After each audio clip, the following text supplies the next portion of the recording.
We love. Hold on. Hold on. It's I'm not doing. preparing to live stream. It's preparing. Okay. These grapes are really nasty. Then why you eating Why them? you Tearing eating, them up. baby?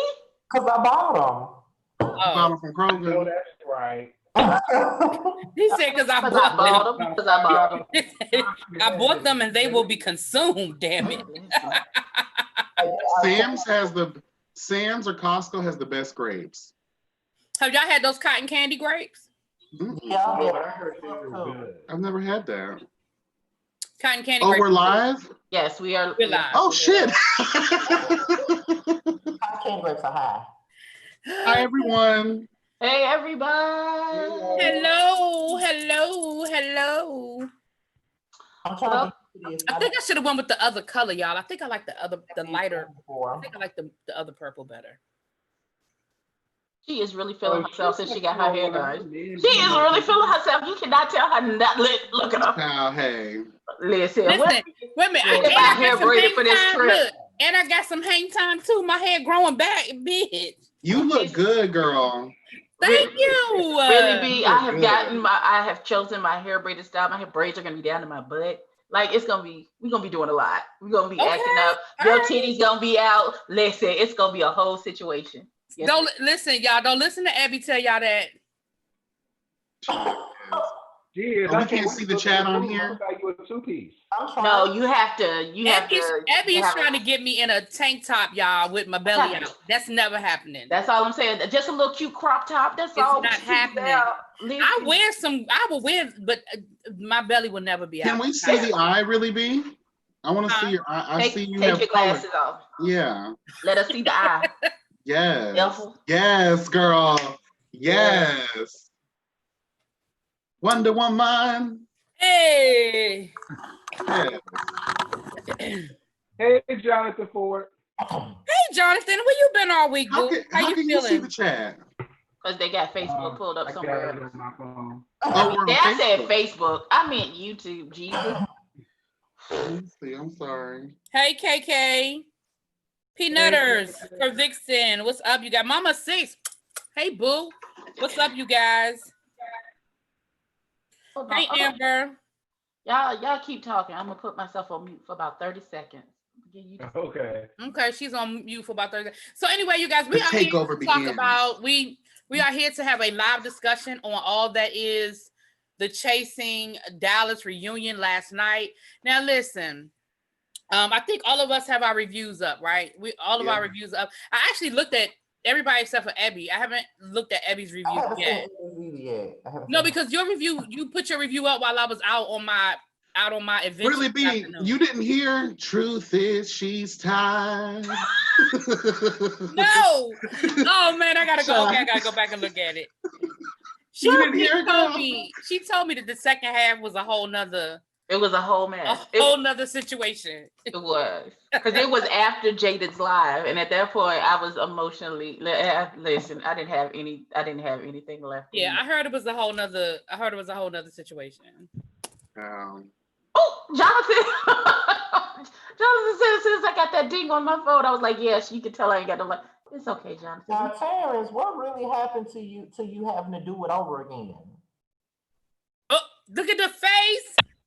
Because that first one, I went in at half. I went for the juggler on all them bitches, every last one of them, right?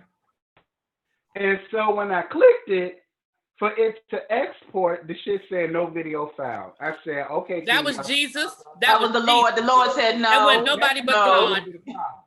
That video would have stirred up some mess. So I said, all right, King Master, you got it. See, that was Jesus. So I had to go back and be just a little bit more nicer than what I wish I could have heard the first one.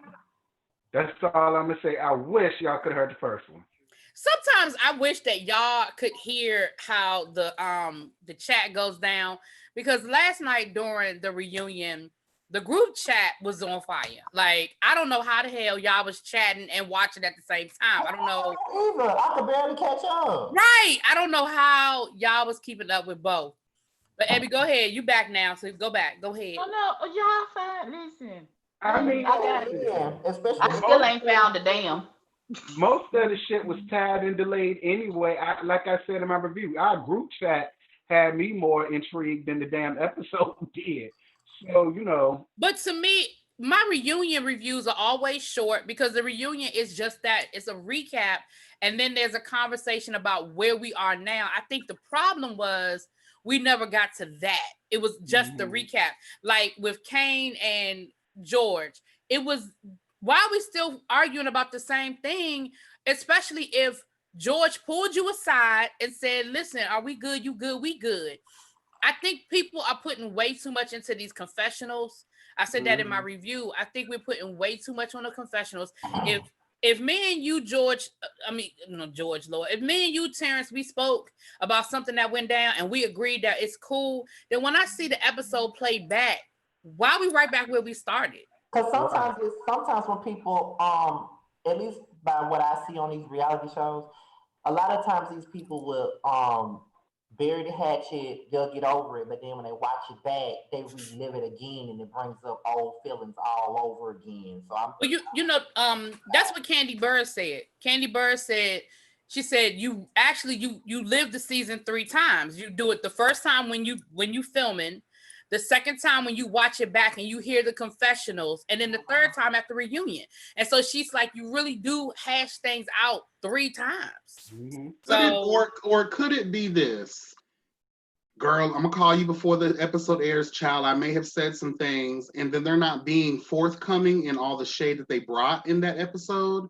That so then happened. When that person sees it, they're like, oh, bitch, you didn't tell me everything. And I've heard people say that. I've heard people say, oh, well, she called me, but she ain't say she said da da da da da da da. Right. Yeah. One thing I always say, it always be the confessionals that'll get a bitch cussed out. I say that all the time. I think so too. And we know that production tells people, listen, ham it up in the confessionals. We want the shade. That's what they want in the confessional. And so people do, they bring it, they ask for that. They want all of that, Mm-hmm. Yeah. So the first thing that I noticed, why was Womack throwing shade at my boo, Carrie? That's my question. Why was he throwing shade at anyone? Like, he has the right to throw shade at anybody with that size medium suit he was wearing. Well, right, with them damn knickerbockers. Girl, bye. But why was he okay? But Carrie ain't bothered nobody. He ain't bothered nobody. Why are you throwing shade at Carrie? Because you mad because Carrie actually doing something. You mad. Or maybe it's because Reese mad, because I think Reese and Carrie got an issue. But Reese and Womack ain't really, they not cool. They broke up, remember?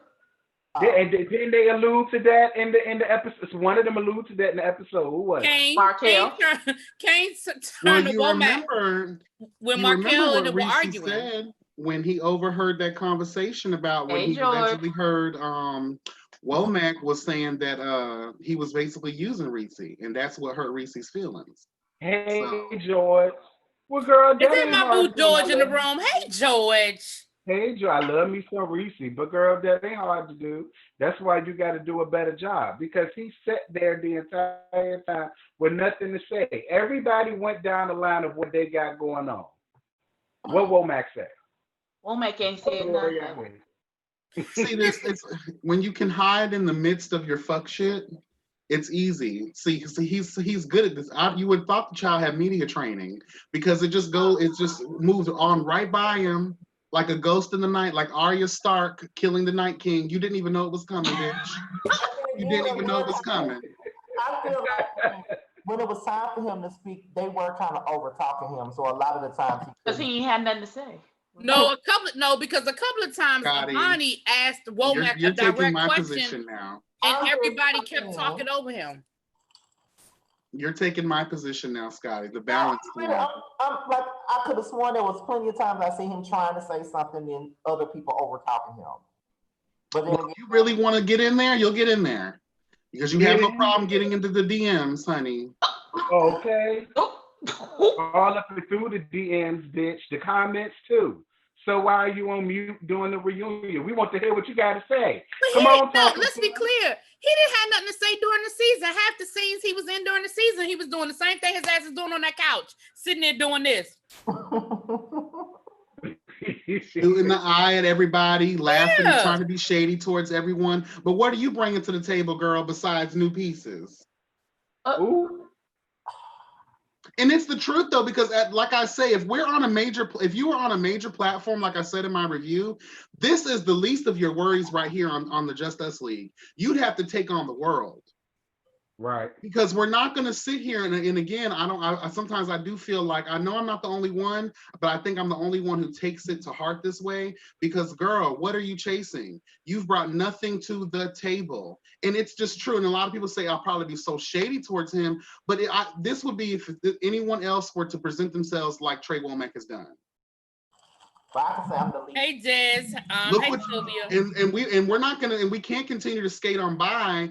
And you have turned one of the favorite cast members into the walking zombie. Oh, Ooh. He did Markel when he gave him that piercing, and then his skin turned on him. Let the record reflect his skin was fine until he got the piercing. I don't care how many spoonfuls of sugar you got going on, honey. It's not going to help that medicine go down. Now that we're all here, the first thing we got to talk about is the fashions.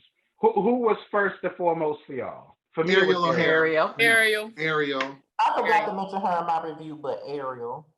Yeah, And I didn't have a Ariel. problem with Markel had on either. Markel was second. I loved Markel, The suit that you have Ariel made Markel was gorgeous. yeah, because Ariel made Markel's outfit, right? Mm-hmm.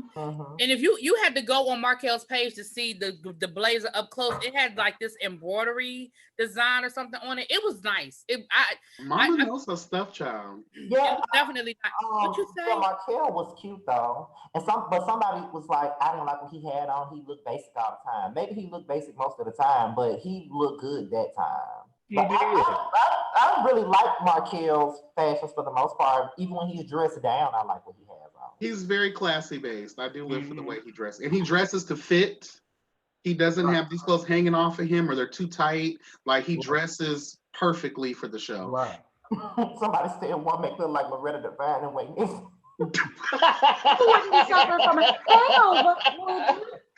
Yeah. What's she say? I will not. If he looking, child. Is he looking? Oh my God. Y'all is stupid. All right, that was so hilarious. This is gonna be easy. Who was the Where is worst? Belize? Where's Belize been? It's in Belize. Belize is in Belize. She went to go check on her mama. Yeah, Okay, because I just felt her spirit for some reason, just like we have been missing the shade of Belize. We have been missing Belize. So who was the worst for everybody? Mine was Reese. Mine was Kane. It's a tie between Kane and Reese, but the Power Ranger with the Air Force Ones just took the cake. that's so Raven. This is the future I can see. Air Force Ones. I said Reese. At this point, I do, but the Air Force Ones and the Power Ranger, you know. The only reason why Kane wins, the only reason why for me is Kane over Reese, because I think both of them were hideous. But I think because I feel like Kane thought he looked like, I feel like Kane just really thought he did that. And it just wasn't. The crazy thing is, when I look back on the promo shots for the reunion, it actually doesn't look that bad. When he's like, when Ebby said, I'm going to need him to stand up, when he kind of was standing up in the promo shot, in the angle that it was taken. See, this is what I need from fashion people. And the real girls in real fashion will know this too. You have to be, what's that little Justice League, honey? Yes, God. I'm really upset. These grapes are fucking terrible. So my thing is this, if you know fashion, first of all, you got to know your color and you got to know your size. Amen. And you know, if you're a big girl, white doesn't always look good on a big girl. It actually makes you look bigger than what you really are. That's why you got to stick with darker colors. I don't think any color. I don't think that outfit any color. And then on top of that, when we're talking about real fashion, you have to think about what may look good in a mirror is not going to look good on camera. Is it runway? Is it red carpet? Or is it just something that you should have just put on in the basement by yourself and then threw it back into the fire. Because that's what we have here. I felt like we were watching The Bride of Chucky. I'm done. Sidebar. Yes, bitch. The person we were telling you about earlier is in the chat. Sincerely yours, Nadia. That's what we were talking about. The natural products. That's what we were talking. Oh, thank you. Mm-hmm. Yeah, I was checking on her website. Oh, okay, cool. I'm gonna need that oat honey bar, but you're sold out, honey. The oat honey bar is everything. I'm gonna need 2 of those put to the side for Yes Bitch TV because I'm living for that. I need to have that in my life. I just want to say this, and even though he's over the top, I do kind of like Trey Howard, but I really feel this way. Don't he look like that girl that was? I know y'all remember that group Total. Don't he look like the lead singer to y'all? Who? I'm getting out of here. Howard. He Right. looks like Pam from Total. I gotta put. Hold on. Let me. I haven't seen her in 1,000 years, so I need to look that up. But The the thing about it, what kills me with Trey Howard, and if you're in here, honey, again, sorry, but I feel like we've seen so much better from you in your confessionals throughout the episodes, and that goes for everyone. I said it in my review, and I'll say it again. That goes for everyone. We've seen y'all dress the fuck down in just a regular episode, or just doing a quick, cute little green screen moment. Why couldn't that translate into the reunion? I must be the only one because I like Trey Howard's outfit, especially I liked his outfit. Down. Yeah, especially when he was sitting down there, he had that ponytail. She was. I mean, it looked good. I'm just saying, though, I've seen better. I've seen them do better. That way about Dior. I felt that way about definitely. Dior's outfit. I was completely confused as what he was going for that.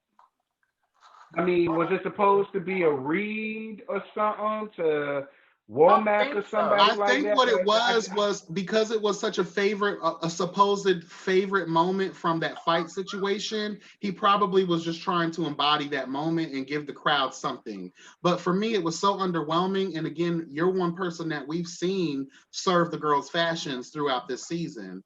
So we don't care. We never cared about that fight to begin with like that. You feel what I'm saying? So come and dress how we know you can dress. Listen, the fashions were good for a YouTube reality show. Well, I think sometimes people try too hard, and I feel like I saw a little bit of that trying to. Go ahead. The ponytail was the star of the episode. I wanted to jump rope with it. With hair like that, you could just wrap it around your man's neck and just ride. Oh. See, you doing. That was the spirit of El Teddy. That was the spirit of El Teddy. You see how it ran right into his esophagus? That was the spirit of El Teddy. Right there. Right there. Yes, Jesus. The first thing that they talked about was the Kane and George fight. I was over that. I'm still confused as to why they still beefing with each other. Because to me, first of all, the man said at the game night, I took you aside and I apologized to you. So why are we still discussing? So why are we still doing this? Because you came out when you did that first review and read him the riot act after y'all had already come to a truce. Why? It just goes back to what we just said earlier. That I guess it's a thing of reliving it and saw the confessionals, and I guess he got mad all over again. That's the only thing I can say about it, though. Well, that's what Kane said, that it was the stuff that George was saying in the confessionals. But my thing was, so were you. Like you said, right. I mean, that's the thing but that's the thing with Kane, even going back to him getting mad at us, you can say whatever you want to say. But when someone says something else to it, then it's a problem. So my thing is, you were being shady. You were calling him Bishop Eddie Long from day one. From day one. Scotty. Was it? I thought it was Pastor Greenleaf he was calling him. And Scotty, you called him every gospel artist professional. He called him Kirk Franklin. He was Pastor Greenleaf. No, I called him Creflo Dollar most of the time, though. And Hezekiah Walker, I think. I don't know. I think I called him Kirk Franklin in my last review, though. I did. But yeah, I felt the same way. I was over that, and I felt like we spent way too much time on it. I was kind of over it. Especially for two people who never saw each other again throughout the rest of the season. Yeah. Right, we never saw another scene with them again the rest of the season. Yeah, they did. And every time George was brought up the rest of the season, even though they never saw each other again, Kane shaded him. Yeah. Even in the reviews sometimes. Not sometimes. It's just like every time. Every time. Every chance Kane had to shade George, he shaded George. But my thing is this: if you're gonna sit here and give it the way that you give it, and someone stands up for themselves, no matter if that person's right or wrong, but you can never comfort the way someone responds to your fuck shit. Mm-hmm. And if you can't take it, then guess what? You don't need to be a reviewer, and you don't need to be on someone's show because it's not fair. I'm about to say, because if I went off every time somebody said something nasty to me in my comments, child, bye. Right. Okay. Would have been quit YouTube a long time ago. Okay. I'm trying to learn about that because I cuss the bitch out every time they come for me and mine. So when I be seeing your live, Scotty, I just be wanting to hug you and be like, child, calm down. These bitches are not worth it, honey. These bitches are not worth it. Come to mama, child. Have you just rest on my breast, child? Hold you, honey. I don't deserve this shit. And where did that recording come from? They made it up. Yesterday came out. It was They made it yesterday. They made it. That was a setup by Todd. That was a setup by Todd. Because I was like, and this how you know it was a setup. Because once Dior shut that shit down, Reese didn't even push it. Reese didn't say no. It was so and so and so. They didn't even try to put no context on it. They let it play, and I guess they thought everybody was going to say, "Oh shit." And when Dior shut that shit down, Reese just let it go. He ain't even pressed the issue. So I don't know what it was. I don't care what it was. I don't care where it came from, because my thing is, if it was that pertinent to the situation, if it provided any clarity, they done did so many damn episodes on this fight that it would have come out a long time ago if it was really that important and really that pertinent. Well, because it's part of the Save Face campaign that they tried after the fight. Because ever since the fight, it was all of this campaign to try to switch the narrative and try to put blinders over smart people who are observing it. And even George, that's what George just said. He said they were all sitting there confused because, again, you mean to tell me that y'all spent 5 damn episodes, maybe even more? They even had a special. The entire season after that, actually. But remember they even had that special edition episode that was showing you all the different angles and everything. We even heard the other recordings from the other producer, the other dude. We heard all of this shit. Even if you want to take it to the bank and just say, you know what, if you add up how many times they talked about it throughout the season, how many times Imani Van Zant had no choice but to talk about it, how many times the reviewers have had to kind of float on by that bullshit. This has been a repetitive thing, very monotonous, and girl, we don't have time. Move on to something that's going to bear more fruit. When I heard that recording, I was like, if 2 + 2 is 4 and 5 + 5 is 10. Right. What the fuck is this? That's where I was with it. I mean, hooked on phonics doesn't work for everyone. I was sitting there, and like I said, I'm sitting there and I'm listening, and I'm just like, there's nothing here that gives me anything I did not. At this point, you know, it comes to Gay Newport. What the Newport is Gay that? Newport's, child. For Pride Month. They got fancy boxes now? Child, they say they love the girls. Is that supposed to hide the cancer? I don't need to sponsor Newport. I need some free cartons. Go ahead. I'm sorry. My bad. You know what? But my thing is this. At this point in the game, everybody has made up their mind about how they feel about this fight. There is nothing you can say to anyone at this point to change our mind. We need to just move on. Because then what do you want to say to change my mind at this point? All we know is that Trey Womack passed the first punch, and then there it was.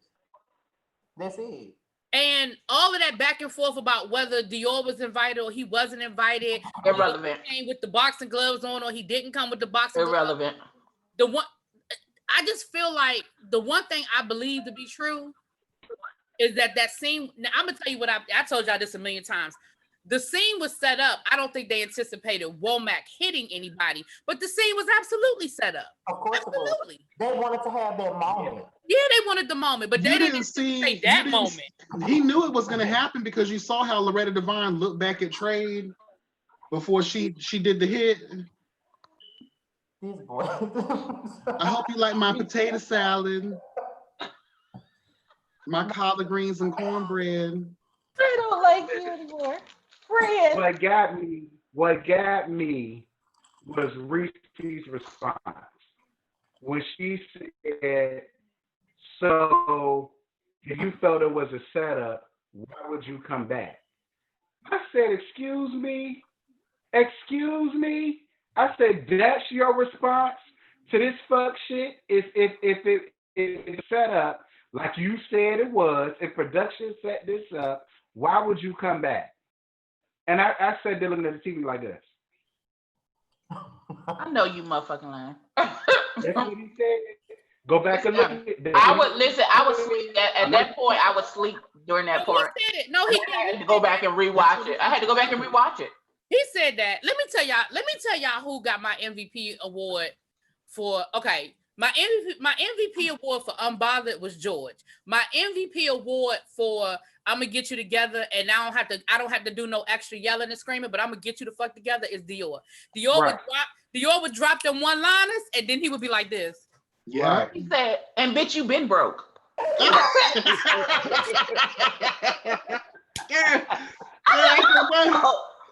well. I said, no God.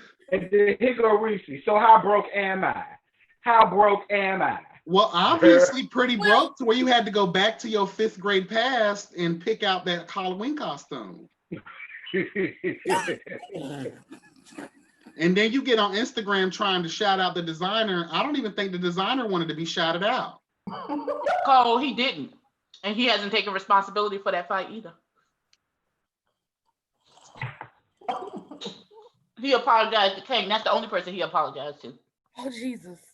And the only reason I'm directing that is because I know that was probably towards us, or, probably not just us, because a plethora of people, a legion has all stood up, child, and they said, "Girl, no.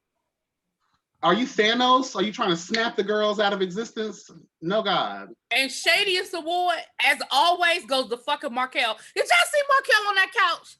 Markel kept leaning over, and every time something was said, here go Markel. Right. Then when he said, he almost hit Carrie, he said, "Girl, I didn't see you sitting there. He been sitting next to you the whole night. What you mean? What you mean?" Markel, listen, Markel stay in his motherfucking shade, okay? But you know what, though? Because we know him, because we know that's Markel. And I think what a lot of it is to cover up a lot of times how he may really feel. There you go with that Ayala Van Zap shit. I'm telling you, because we are purview. You know what? Let me shut up. You know what? And in my first review that I did, I could tell y'all this. In my first review that I did, that I'm a TV junkie. Before, I said that in my review. I said the reason that it pisses me off so much is because we know the real. And it's the fact that they're not saying the real is what's making me mad. The fact that they're not saying that fight at George's house was fake. Yeah. I said, see, if I was a shady bitch, I would go on ahead and lay the truth out there, but I'm not a shady bitch, so I'm not going to do that. And you better be glad I'm not a shady bitch, because I would just go in right now. But I couldn't do it. I pride my channel of having some type of level of class. So I said, I ain't going to spill all y'all business out, but y'all better get y'all shit together. Y'all better say what it is. Quit playing with us. Damn, we don't give a fuck. Yeah. We don't give a damn. We don't give a fuck. Yeah. Yeah. Oh, Nicole. What Nicole say? She said Kane was looking like my cousin who's on crack that comes to cook out wearing her best dress outfit.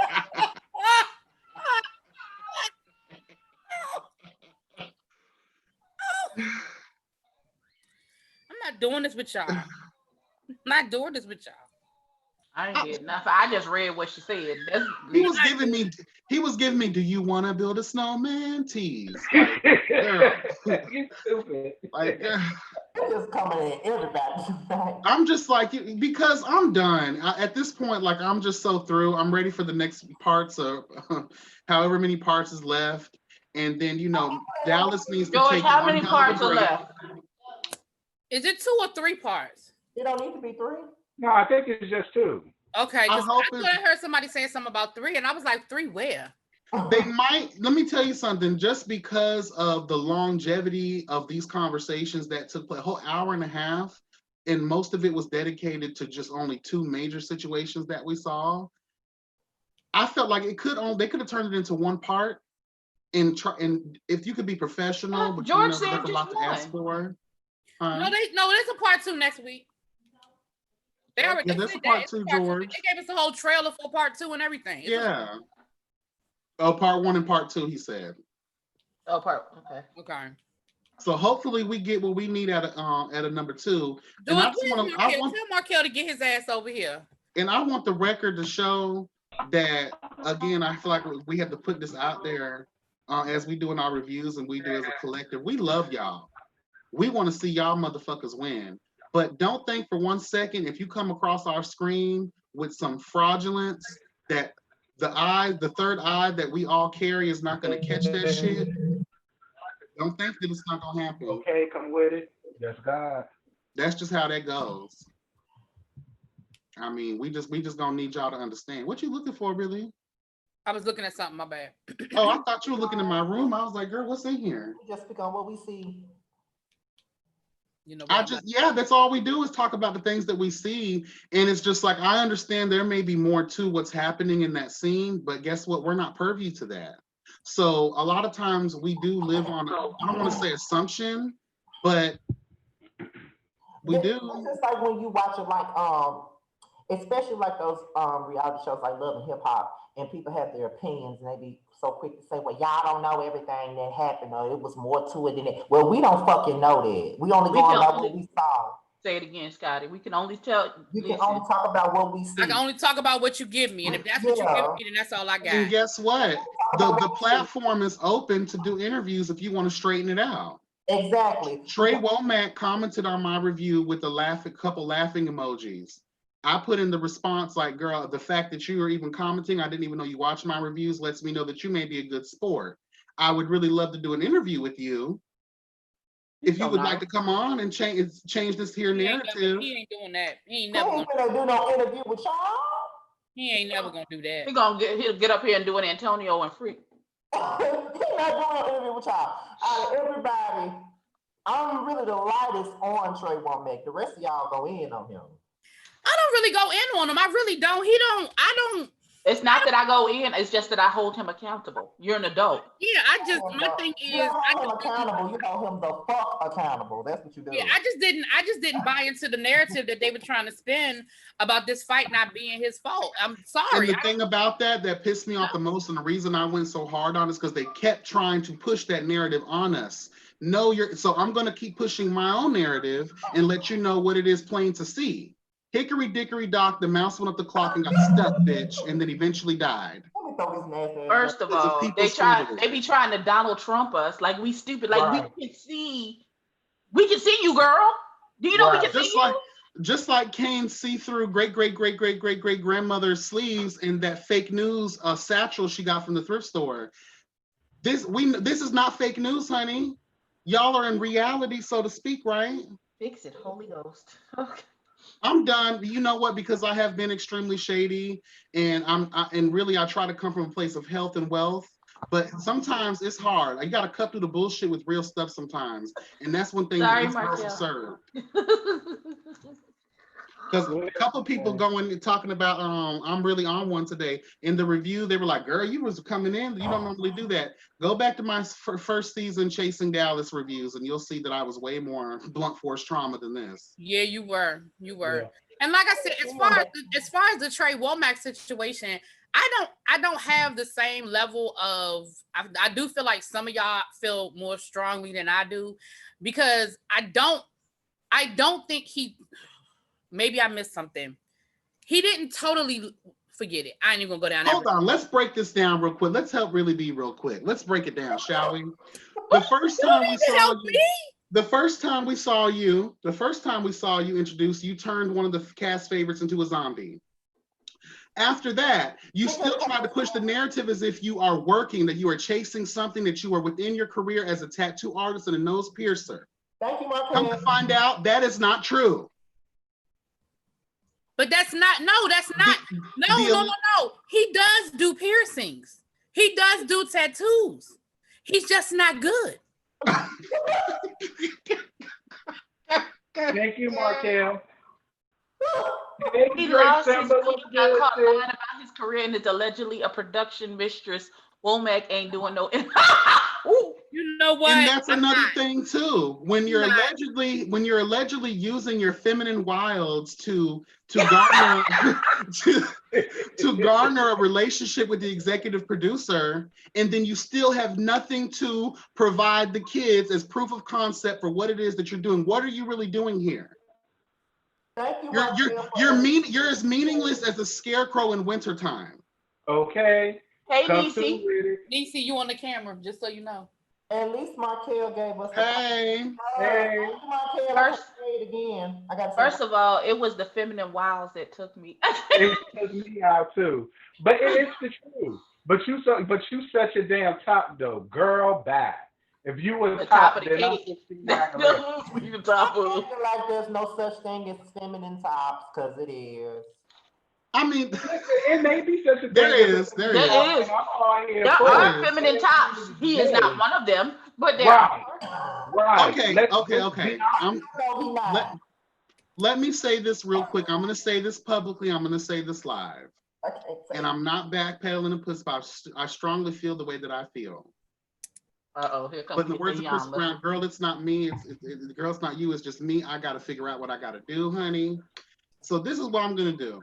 Trey Womack, I know you're probably in the bushes somewhere watching this, and someone's going to carry the bone to you, and that's fine as well. I want you to understand, baby, that if you want to do this, this is what comes with it. You can't come on this public platform and tell the girls you do something that you really don't do, or you don't do it that well. Perfect your craft, and come back to the drawing board. But you can't tell an easy, provable lie. You can't tell a. I can't come on to Love and Hip Hop and be like, "Hi, my name is Boone Quisha, and I'm white." Nobody's gonna believe that. It's a provable lie. And then you go out and do what you perpetrating that you're doing, and you fuck somebody up. Because if I was Markel, I'd have sued that bitch for everything he worth.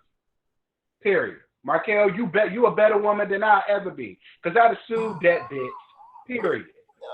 Or got some of my cousins, because there's no way I can let you walk out of this world having me looking like Thriller life. I know you got to see, but you can always count on me. So now you just making up. Like I said, my level with Womack is not where y'all's is. It's not. Especially not mine. I'm not mad at you for taking up for him. He gotta have an ally. I'm not taking up for anybody. I'm not taking up for anybody. I'm just saying their levels. And let me explain this real quick. And Markel, let me respond to you real quick. It's just like I said in my review. Sometimes, even though you wanted to fix it, and I could tell that you did, Reese's not ready for that right now. Right. There's a disconnect with how Reese is with people, period. I don't even think it just has to do with cast members. I think Reese's really going through something personally, and the spirit that is within her. Go Power Rangers. I think that what is is not allowing her to break through that trauma to be able to allow anybody into a positive space. So I don't think y'all ready for that right now, and that's fine. Continue to move on and handle your life, and if it's meant to be, in the words of Heather Hadley, it will come back around, honey. Yeah, if y'all meant to be friends, then y'all will be friends. If y'all not meant to be friends, you just won't be fucking friends no more. And that's just what. But Markel, I went up for you when you said, "Well, when you ready to be friends, I probably won't be," and I won't mad at that. I won't mad at that because, bitch, I ain't do shit to you. So if that's the way that you want to carry it, that's fine. When you ready, don't look for me, because I won't send to you, period. And that's where we would have left it at. Because what kills me about it is he's sitting up here trying to make it seem like his friendship is worth so much. That you think I'm gonna sit around and wait for you to come and talk to me? Hey, boo. Hey, boo. This is how Girl, I thought we was gonna have to send a bolo out for you. Yeah, because I didn't know where you been. Listen, y'all know I wasn't finna let that happen. You see, I specifically tagged him with some looking eyes like, Where you at, bitch?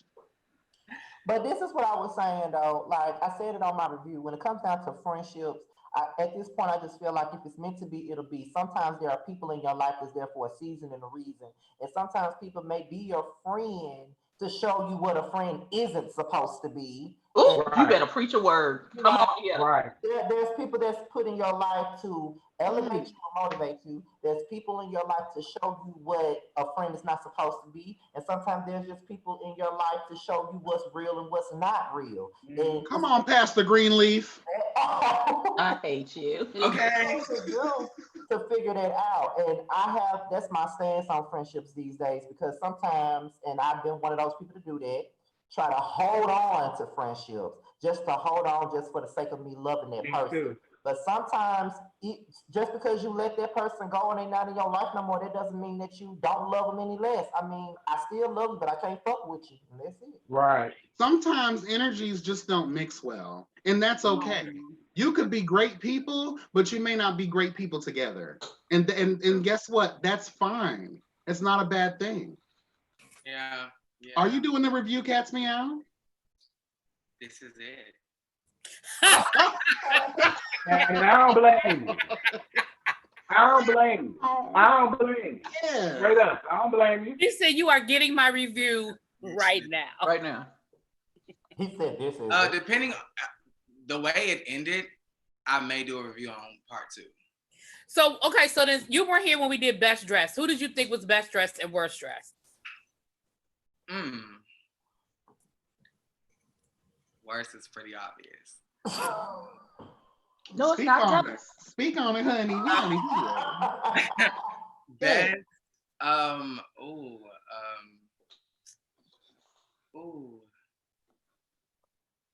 call me crazy, but I liked Howard's outfit. I liked Howard's look. I liked the simplicity of everybody. Like nobody really like stunned me, but everybody looked good. You know, They stunned me. I almost had a damn seizure with all that damn color. I didn't. The shorts, I think, on somebody with a different frame would have worked. But I agree. given the fact that you've been trying to escape this stuff coming, and then you wore them tight ass spandex ass shorts, no ma'am. Like, This is what I don't understand. I And agree. maybe I didn't. What is the problem? And I know this is not a gay thing because I know all people do it. But what is the issue with the people on this cast specifically not wearing their size? I don't. Are we not accepting that we've picked up weight? Are we not what is the problem with people wearing their size? okay, I'm gonna explain it from a person who used to do it. Even though I've always been skinny, I used to wear stuff that was really too small because there was this delusion in my mind that I had the shape that y'all had. So I would put on the tight clothes thinking that it would accentuate curves that I never had. And just because you are full figure does not mean you are curvy. You were just Okay. like, That just means you had too many And pork everybody chops on that carries their Sunday weight dinner. differently. Just because you're full Right. figure doesn't mean you carry it in the same place. And some people, Right. now, and I also think that your fashion should reflect who you are. Like, I get that there are femme tops, but if you are a top and you don't claim, oh, I don't even like dick, mama, like, why you got more hair pieces than the women though? Uh-oh. Like, I just don't understand. Like, I just don't get it. Like, if you just stick to what it is you. And we know they're not cheap. So why is your clothing lacking?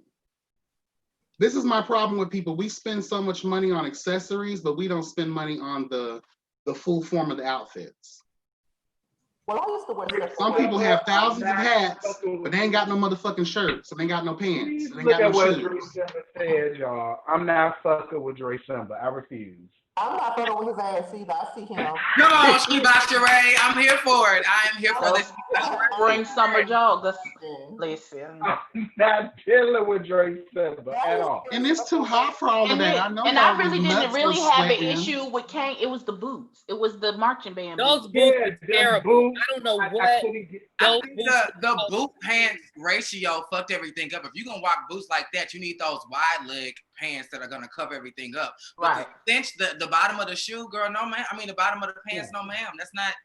That wasn't a good This is look. my thing. We sit here and we y'all tell us that y'all are fashion designers, fashion stylists. The only person that has came, saw, and conquered in their profession is Ariel O'Hara. Let's be honest here. Oh, she was best dressed. That Yeah. dress Definitely. was everything. Everything. She looks amazing. Oh, And that's the thing, though. Y'all have friends. Hey, girl, how does Well, this that's what look? Markel did. How Markel does did. this I'm gonna look, tap girl? into my listen. Take a picture of what you're thinking about. Send it to your friend who's a designer. Hello, God. Girl, what you think about this? And your good Judy on duty is supposed to say, girl, this is trash or this is class. Mm-hmm. That's all I'm saying. First of all, like, let's just be real. If I you really want said to stunt Ariel's on the dress. girls like they tried to do, if you really want to stunt, you should have started with a stylist anyway. And we've seen y'all on But they Instagram. supposed to be stylists. Reese was a stylist. Kane's supposed to be a stylist. Like they supposedly Reese was a Boy. what? Reese was a what? A stylist. Reese was a what? stylist. No, I heard what y'all said. I just want y'all to change it to something that Ground control to Mr. Tom. I heard y'all, but no, ma'am. Ariel's dress gave me Real Housewives of Beverly Hills reunion. Not Potomac, not New York, not Atlanta, not that regular shit. Hers gave me Beverly Hills reunion team. I live for Ariel. I think Ariel needs the to start dress doing was it for nice, but the herself. color scheme just took me to a whole nother level. The color scheme she used, like the way she blended everything I together. loved it. And then her hair went Yeah. with And the you can dress. tell it I was handmade. loved it. It was really nice. It was. It looked really good. Little baby done combined the two. Talk about why I was Reese looking like a praise dancing Power Ranger. I'm telling y'all. That she is a looked praise like- dance outfit. I don't care what nobody say. That's what I I'm mad at the praise dancing Power Ranger though. Let me say this, and I wish I would have did this in my review because I always try to give another side. And I think, let's say, for instance, that outfit wasn't, the designs of the gold weren't placed where they were, and you had like maybe a cape, and it was a little more feminine. Maybe in some You would have way, looked like Starlight from okay. The Boys. Let's start with the fact that I'm gonna need not to be a onesie. I'm gonna need it to be more than one piece. I need it to be two pieces. I don't know, But- something about it gives me like it could have been better if it was maybe if she decided to come feminine and it was a dress and there was like maybe some kind of training. And it really would have looked like a praise dance outfit. No, Yeah. I'm trying, The girl. fabric, Yeah, it was I'm just trying. it was Like nice. if that gold yoke, if the yoke in the front wasn't gold, maybe. Or maybe You know what? if Y'all it know was what y'all are saying too much of? Maybe. If you gotta say maybe that many times, then maybe not. Just maybe not. Listen, I was trying to help. And Listen. hey, like no, we're not gonna even. Thank you, Abby. No. Thank No. you. We Because were- I was expecting so much better. So let me ask y'all. Okay, even How do if y'all thought it feel? looked good, once I put it on, I would have been like, okay, bitch, this ain't it. I ain't gonna go looking like this. Like the girl's gonna read The me down. material didn't look cheap though. I will say that. It didn't look cheap. It looked like it might have been Of course semi-comfortable. not, because it's made out of praise dance I was material. just about to say, Okay. have you been to a church where they praise dance? They get down. When the spirit hits, you need some durable material that's gonna stretch and do what it needs to do. I'm trying to make up for my shade Yeah, in my it- review, child. Okay. You better. Oh, you can't make up for that. The shade is No, you there. can't make The up shade for is that. real. That boy How dressed did y'all like feel about Imani Van Zant hosting? I enjoyed her hosting. I just need her to do a better job of taking command of the stage. I needed her to pull a Yangla and start hollering at these motherfuckers when they was yelling over each other. okay. I wanted her to be like, I mean, like or something like. But if you ask me, she was shit. Anything she did was shitting on that last nigga that hosted the last reunion. That's true. Oh my. Oh my. Terrible. That's true. Hosting is hard. It is hard. This is the thing. With, lest we forget that I think Reese hosted Atlanta. So who was a better host? I never saw that. I don't remember. That was a long time ago, child. I do not remember.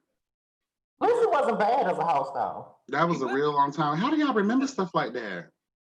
I remember because I didn't know who Reese G. I didn't know who Reese G was. Cast But me I off. never watched the reunion. I just remember it kept popping up in my feed after last face in Dallas. What was you referring to? You said what? When you say who was the better host with Reese, who you were talking about, Reese and who else? That guy. Terry? Terry. Mr. I Miss Leg Day all my okay. life. No. Oh yeah, he was much better than him. Much better. Much better. Mr. What's This his is the name? This is the thing that Tahiri, Mr. I Miss Leg Day all my life. He had some real chicken legs, child. Better never go to New Orleans because they're gonna mistake your ass for a frog leg and eat you, bitch.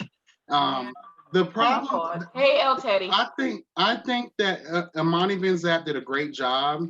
I think her questions were so well formed and short. They weren't long and dragged out. They made sense. It's unfortunate because of the classlessness that was within the building. No one could really give her the answers that she needed. My only criticism of her, and I said this in my review, was she Hey, would Teddy. ask one person a question, and then somebody else would be able to answer the question and take over, and then never got back to the person she originally asked the question. So we didn't have the answer that we were trying to. And another issue I have is I know we talked about this in the beginning of this conversation, but it ties in well. How the fuck are we gonna get anything done when you petty ass bitches are still holding on to shit that happened almost 2 years ago?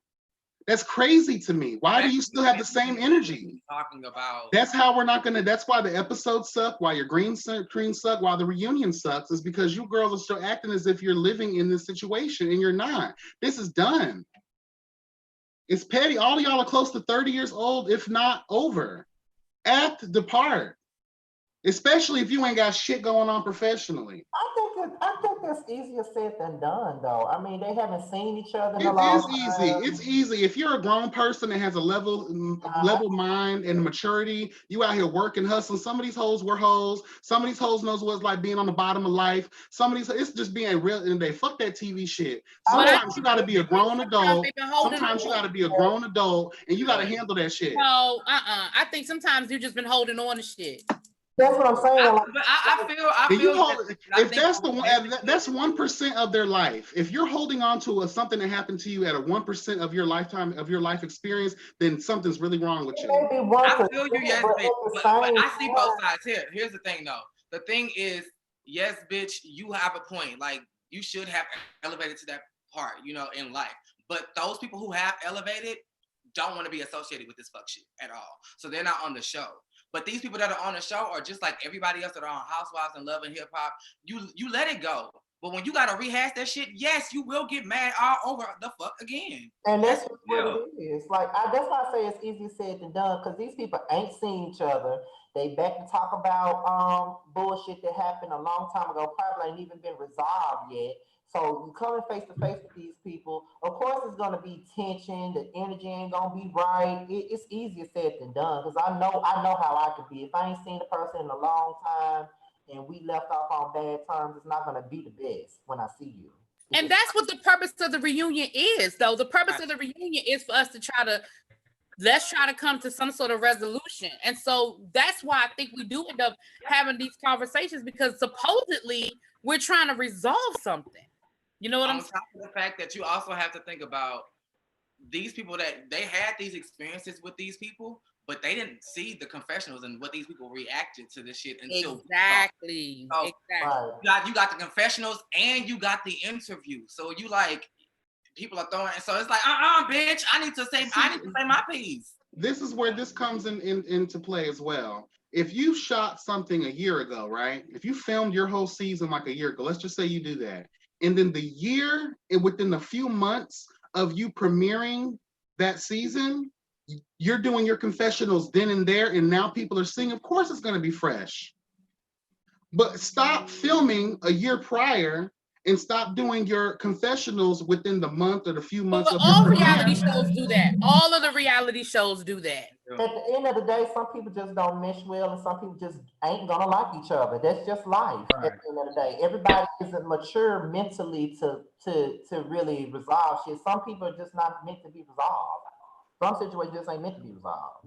The only reason, I guess, a lot of times I do a lot of comparing, and I know I shouldn't do that because I went through a lot of my life as a young man, and I had to grow up quick. So I guess sometimes it is my fault where I try to place my early learning on some people who may be late bloomers when it comes to life experience. So that's probably my fault, and it does carry over my reviews sometimes, and it does get a little personal for me because I'm just like, how the hell you damn near my age or a little bit older, and you still have this fucked up way of thinking? I mean, and the way I'm speaking about it is coming from how I feel as a person. Like, I can honestly say that I'm 31, but there are still some things in my life that I haven't gotten over yet.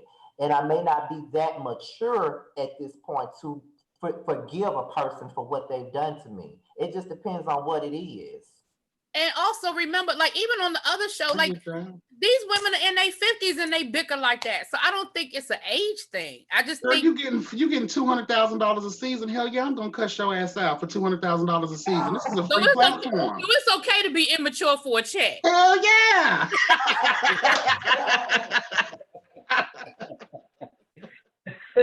But you know what, Dre Simba, I would rather you carry a narrative about me when I'm getting 250 K every season versus this is for free and you're gonna push a narrative about me they for get more free. than that. A lot of them are getting more than that. But now Dre Simba brought up a good point. How y'all feel about them putting Trey Howard, like they not giving Trey Howard a real chair, like they had him sitting on the stool behind. First of all, he was one of your only cast members, especially from your new cast that actually had stuff going on in your season. Trey Womack had nothing going on in your season besides sending people to the emergency room.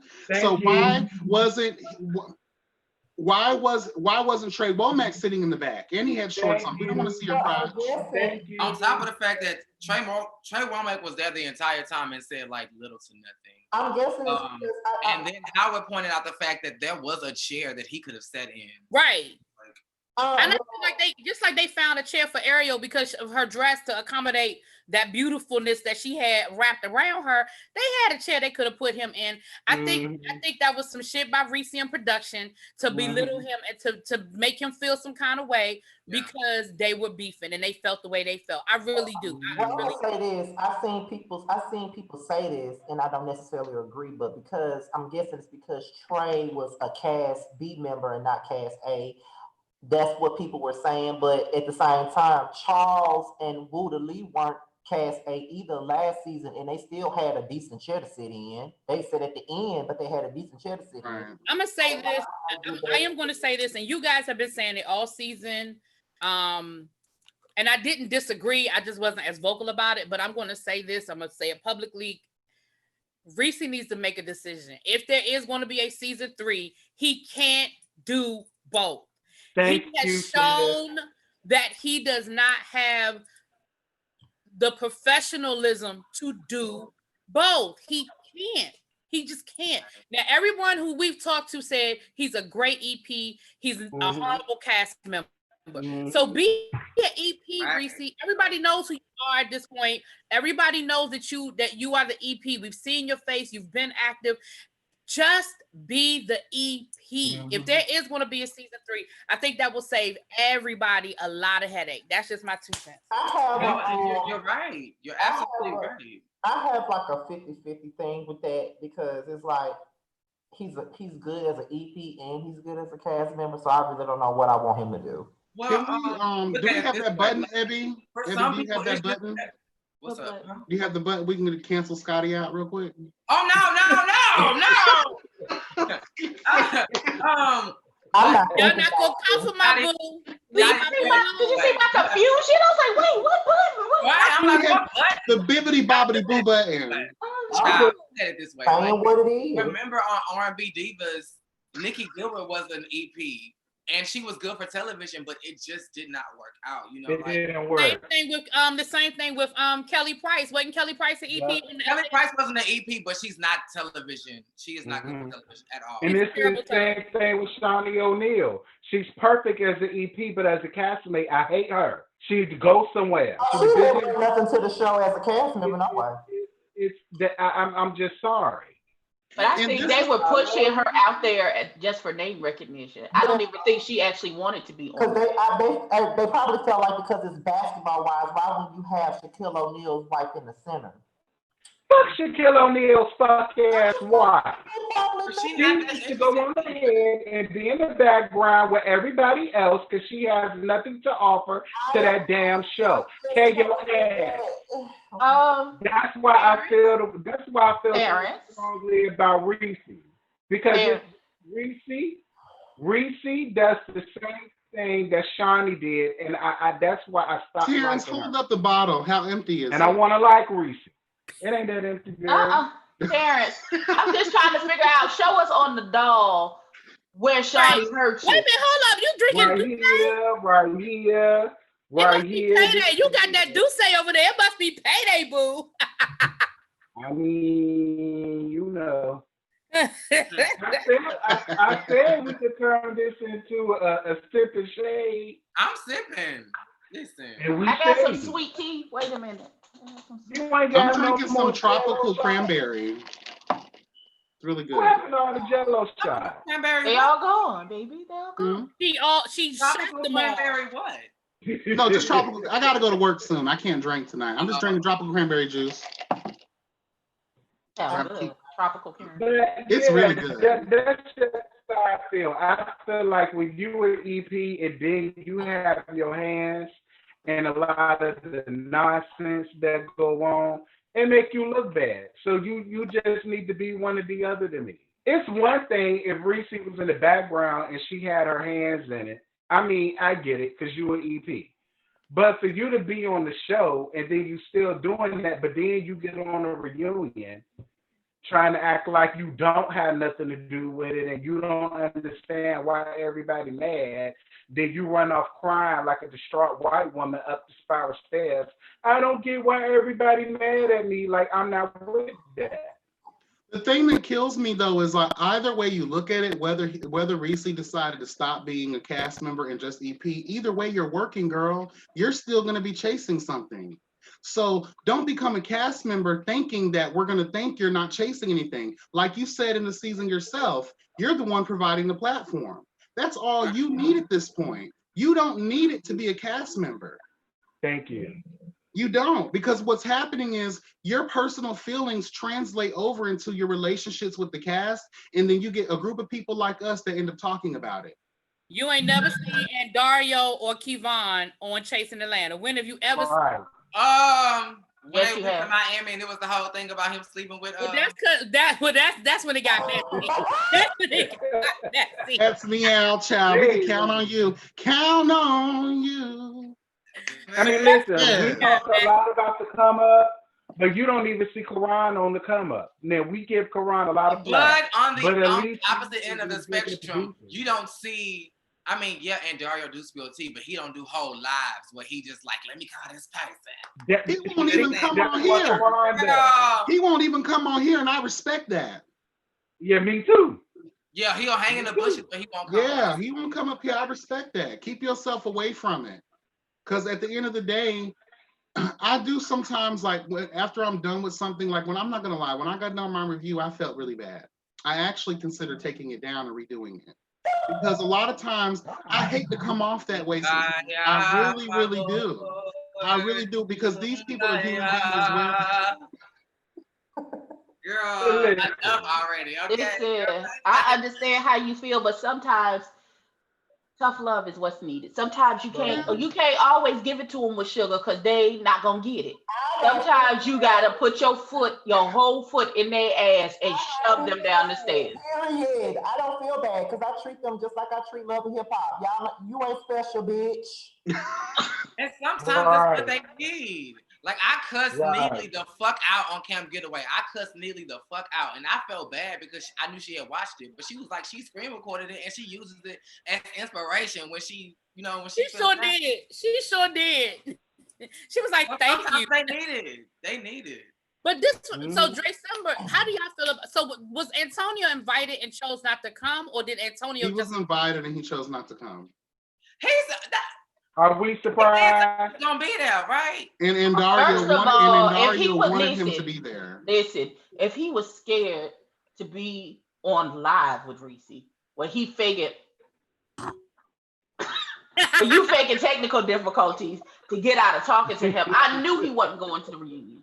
I knew he wasn't going.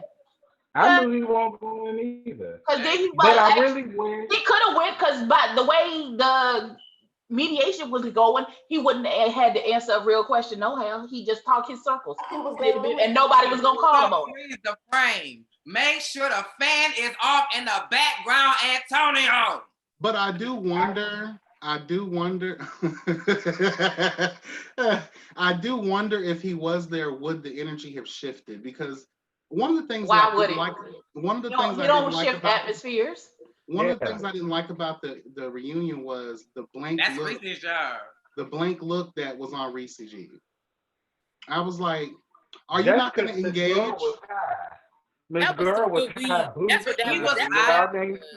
He was high to give her the outfit he had. Bitch, I just did 3 services and so I believe had Antonio came. I'm tired, y'all. I done danced at 3 services. Lord knows I'm tired. Had Antonio came. Okay, bitch, I'm I tired. don't believe Reese would have took off because Reese was way too high. And I really wish Antonio would have came. Women, He could have just got all of his grievances. Lil Baby said, I knew Antonio wasn't coming because he doesn't know what a yes or no is. What you wishing he coming for?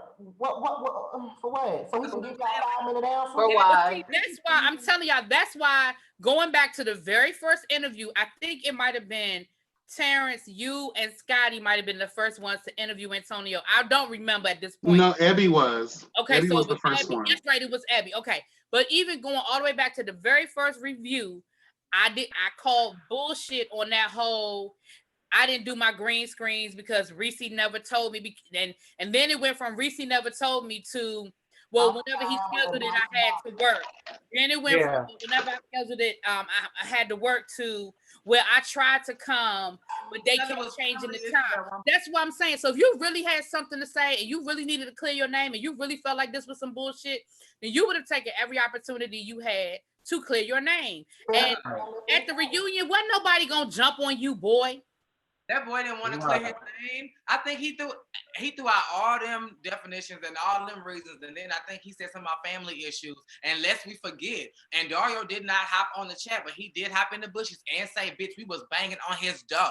We told him we was coming over to film the goddamn confessionals at his house. Was banging on his door, and the bitch would not answer. So he didn't respond. Reese was saying he didn't respond until they would, because if they were all on like a group email or a group chat, and Reese took a video of him at the door and he emailed it out to show proof, because Antonio had been lying on him, to show proof that he was at his door ready to do the green screen. And he said, and remember, that's when Antonio said, it wasn't I saw the video, but you ain't get the other 5 emails he said he sent you before he sent the video. Now that you see that he's standing at your door and you can't lie no more, now here you come running down the steps talking about something. I tried to hurry up and run down the steps and get down there. Nah, bitch, you were playing games.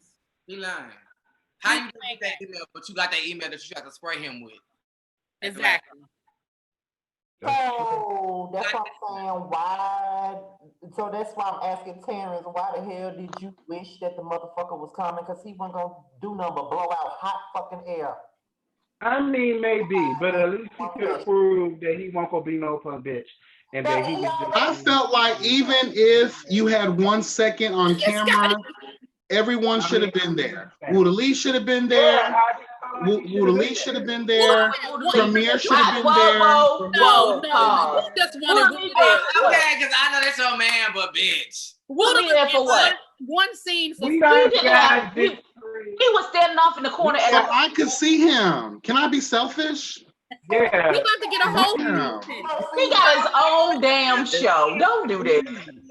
We got shit we need to talk about. We can see now. Yes, bitch, we done been through this in the chat before, okay? I'm not going through this with you again. We can see now. Ebby, you got the But button I there? do feel like, for me, yeah, been it. I know We you is not lying. bippity boppity I boo know nobody you off the lying. show today, sir. At the end of the day, he's already You proven he's direct a somebody power. else to knock somebody off Drake that. Simba said, how do we feel about the auto? I do feel like production was being a little shady by turning down some of these people's microphones to allow them to be read. When he first sat down, it was a whole lot of hustle and bustle, and I was like, girl, we need to get that figured out. Like, I really wasn't paying that much attention to it, but when I thought about it, when y'all said something, I was like, okay, I can see how there was a difference in the audio for different cast members. But honestly, I feel the same way about the lighting. I felt like Amani, everyone on one couch was like dark as fuck, and then everybody on the other couch, you could see them perfectly. Like Markel, George, their couch was lit up and their audio was perfect. But everybody on the other couch, their light was horrible and their fucking audio was horrible. But you know what? When you're spilling bullshit, I don't even want to hear it anyway. So it was actually good, a good thing. But I mean, it was a couple of times where Amani, we couldn't even hear Amani Vance. I'm like, Oh, she's the host, and I have to go because I have to go because I have to get ready for work. But I did want to say this: are we really gonna skate on by here? How do you guys feel? Because I'm a little in my feelings about this, and on the strength of just friendship, though. You were my friend before we came to the show, before you even probably met Reese G. Ariel O'Hara, as beautiful as she was very hush mouth, even when Dior was trying to get her to second that argument. And I feel like if you're there with me and you know what's going on, and I look to my friend, my sister, that's even outside of the show and before this show, if I look to you to back me up, I feel like you should. So I'm just gonna say, here's what I'm gonna say to that. With us knowing each other that long, and I know you a messy bitch, and what you are and aren't gonna do, I wouldn't be surprised that you set your ass over there and didn't say shit. I will call your ass out though. Oh yeah, when we get away from there, when we get away from this situation, I'm not gonna do it in front of people. Come here, bitch. But when we get in the car, let me holler at you. You bring it on in. Let me holler at you. What part did what I must have missed it. What part? All of it. All of it. And he All loved of every even when Dior was like, Ariel, can you back me up? Ariel was like, okay. Right. I was like, girl, come on, speak up for your friend, honey, because I know you're trying to kick it with Reese. I'm in the line of fire and I need you, bitch. Don't fall. I will be like, bitch, I will rip that dress to shreds. Say something. Well, what happened between Ariel and Reese? Because they were cool at the end. That I don't know. Maybe that'll be in part 2. I don't understand why that's an issue. Yeah, because he said. Oh, speaking of misunderstandings, why in the fuck did Womack have a problem with everybody? Yeah, he had nothing to say. He had all the attitude. Because he was even shading Carrie, and y'all know how I feel about Carrie. Y'all know how I feel about Carrie. Who doesn't like Carrie D? He was shading him? Yes. Yeah. He was saying at the very beginning when he was going the fuck Imani as soon as the episode premiered, the first 5 minutes. Listen, I know, like hell, Womack better get on somebody live and be like, editing is fucking with me. Cause bitch, you ain't got no reason to have a problem. That's what I'm saying though. Like you're gonna really I know you may not care what people have to say, but I'm sorry, if I'm in that position, I need to jump on the Just Us League and do an interview. Hello, plug it. I need to do, or at least get on Instagram Live or do something, because it's just like, if you're really gonna sit around and let these people do this to you, including us, then that says a lot, in my opinion. Listen, Ariel. Peanutter said Ariel did open her mouth to have somebody confirm that she's not messy. But you act like we got that you messy just from your antics. No, you said on the show, you know, I love mess. Yeah. That means you a messy bitch. What you mean? And when we saw that clip of her, when her, King Kane, and Howard were chilling at that spot, and they showed that behind the scenes that this girl was that's the reason Dior came with boxing gloves, because she gave the idea to Howard. That's the reason everybody knew that someone was gonna get the shit slapped out of them. It's just like, come on, girl. Like we're not gonna absolve you either. We love you, but we're gonna the also mastermind behind the food. Right, and don't be okay with letting them use you as the pawn. You knew good and goddamn well while Reese wanted you to ask them to walk you outside, and you, oh girl, walk me outside. Nah, bitch. That's why I said it in my review. That full ass, open ass parking lot, bitch. We could have watched you up to your car from inside. Bitch, I don't Right. your motherfucking car. And let's Right. keep it real. And you want to talk about you're uncomfortable walking out there. Reese G was late as hell and still walked in looking like Katana on Weight Watchers. Come on, girl, get it together. Oh, Where the fuck you going, girl? You an entrepreneur? Not Katana on Weight Watchers. I'm done. Better count those points. That what kind of family? Because Dior did the same thing to Trey Howard. He basically saying Ariel, what Ariel did to Dior, Dior did to Trey Howard too. What you mean? Not speaking up for him. Yeah. Listen. I mean, you the But auntie, it you looked the to me sister. like Trey Howard was holding his own. Now, if he was starting to fall back, then I think Dior would have jumped into the situation. But and that's another thing I will say, and on the reason I'm on the fence about that too is because you're a grown man. If you're my brother, I know you can handle yourself. I'm gonna let you do that. But still, though, in this instance, when we're fighting against a great evil, I'm gonna need the Avengers to unite, Not a to great unite, evil, bitch. not like he Darth Vader, Jesus. Okay, well, he Darth Vader. Here's my God today. Child, but this is what I Lord. want to say in my closing because I do have to leave. I have to get ready. Okay, for come child on, music. Pastor, take your time. Let me get the benediction, honey. Yes, God. Love the show, love the people. I hope y'all just take it as entertainment. But at the end of the day, still read into it and fix your shit. You know, we do this because we love y'all. I do it because I love y'all. And when the Justice League unites, bitch, it's all nothing but love, reading and shading, but it's all meant from a good place. I appreciate you, Abby, having me on. Love all of y'all so much. A bitch got to go to work. I wish I could be like Terrence and take down half of that bottle, but I can't. I gotta go to work tomorrow too, bitch. Me too. It's probably about check him at the end of the live, Abby. Check that bottle at the end of the live. I will. I'm off this weekend. I want to see how empty it's gonna be. I know how to control my blood because this is brown. Now, see, Even his connection is drunk. If it was tequila or something, y'all have something to Even worry his about. connection is drunk. I'm done. Oh, I know y'all are. I'm fucking drunk, but we doing these. I love y'all so much. Thanks for having me, guys. No problem. In the chat, I haven't been in the chat much, but I love y'all. Appreciate y'all as well.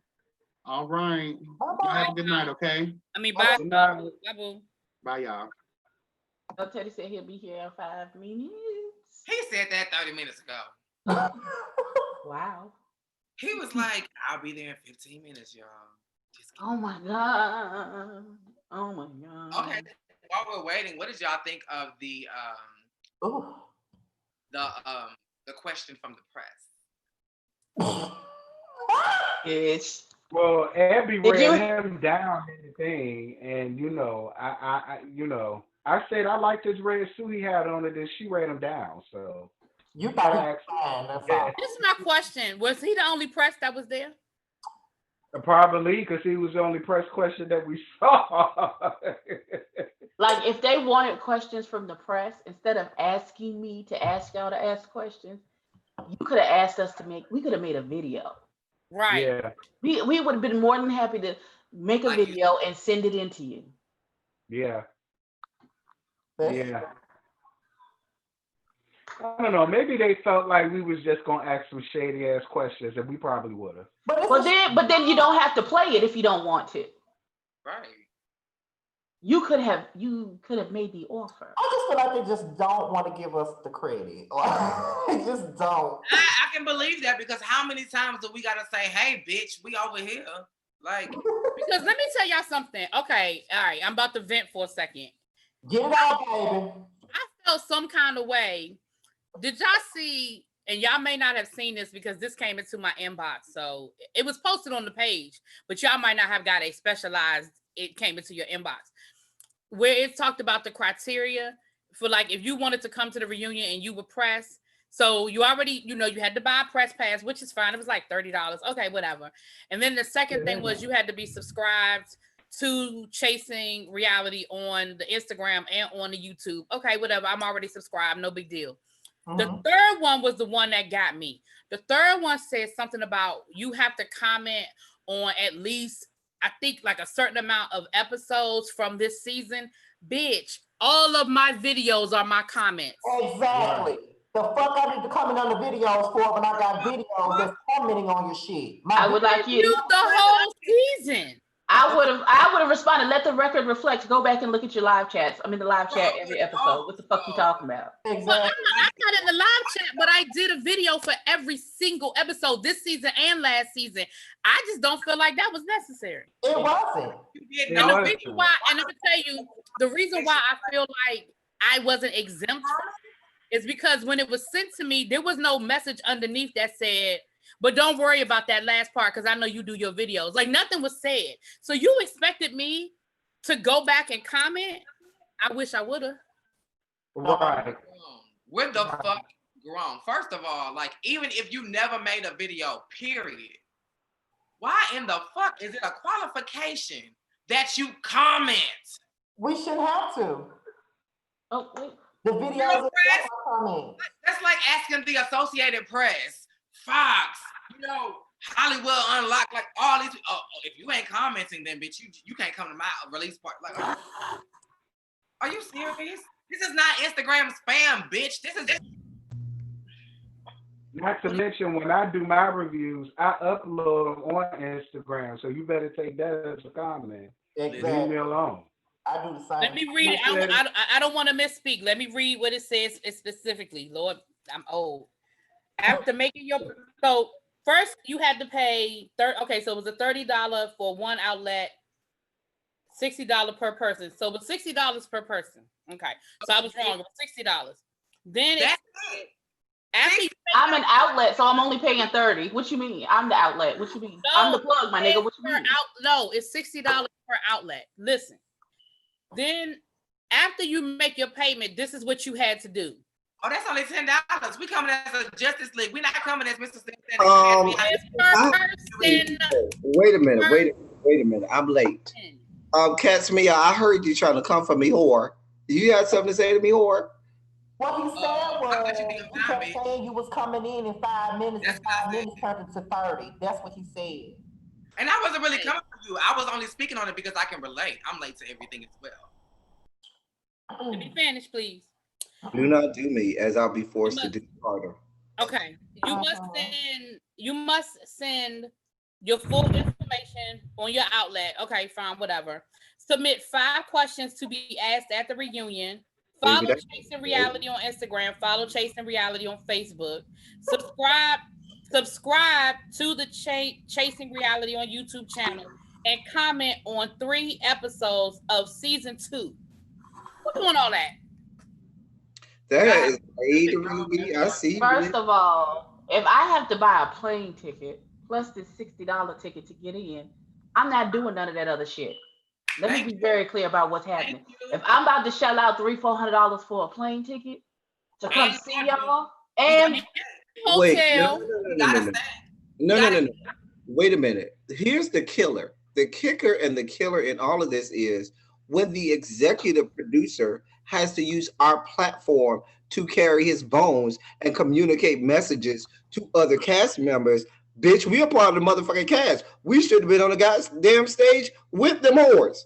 Exactly. I believe that, like, all of that criteria shit shouldn't have even been necessary because you need to handpick who the fuck you want to be your I need 5 minutes. I need 5 minutes. Give me a second. Listen.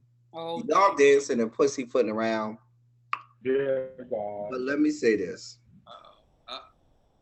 Imani Van Zant was horrible as a host. She was horrible. She did not do what we wanted her to do. She basically sat there and let them just do whatever. Can I put my screen like Nene and it still be on? Cause no, it was not good. Well, I don't agree. So it's okay. I disagree. I don't think she was that bad.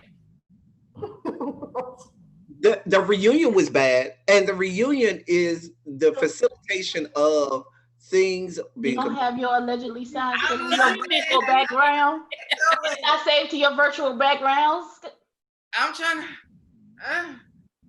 to. Where's your green screen background, boo? On the thing. Hold on. How do you do it again? The arrow and the. Okay.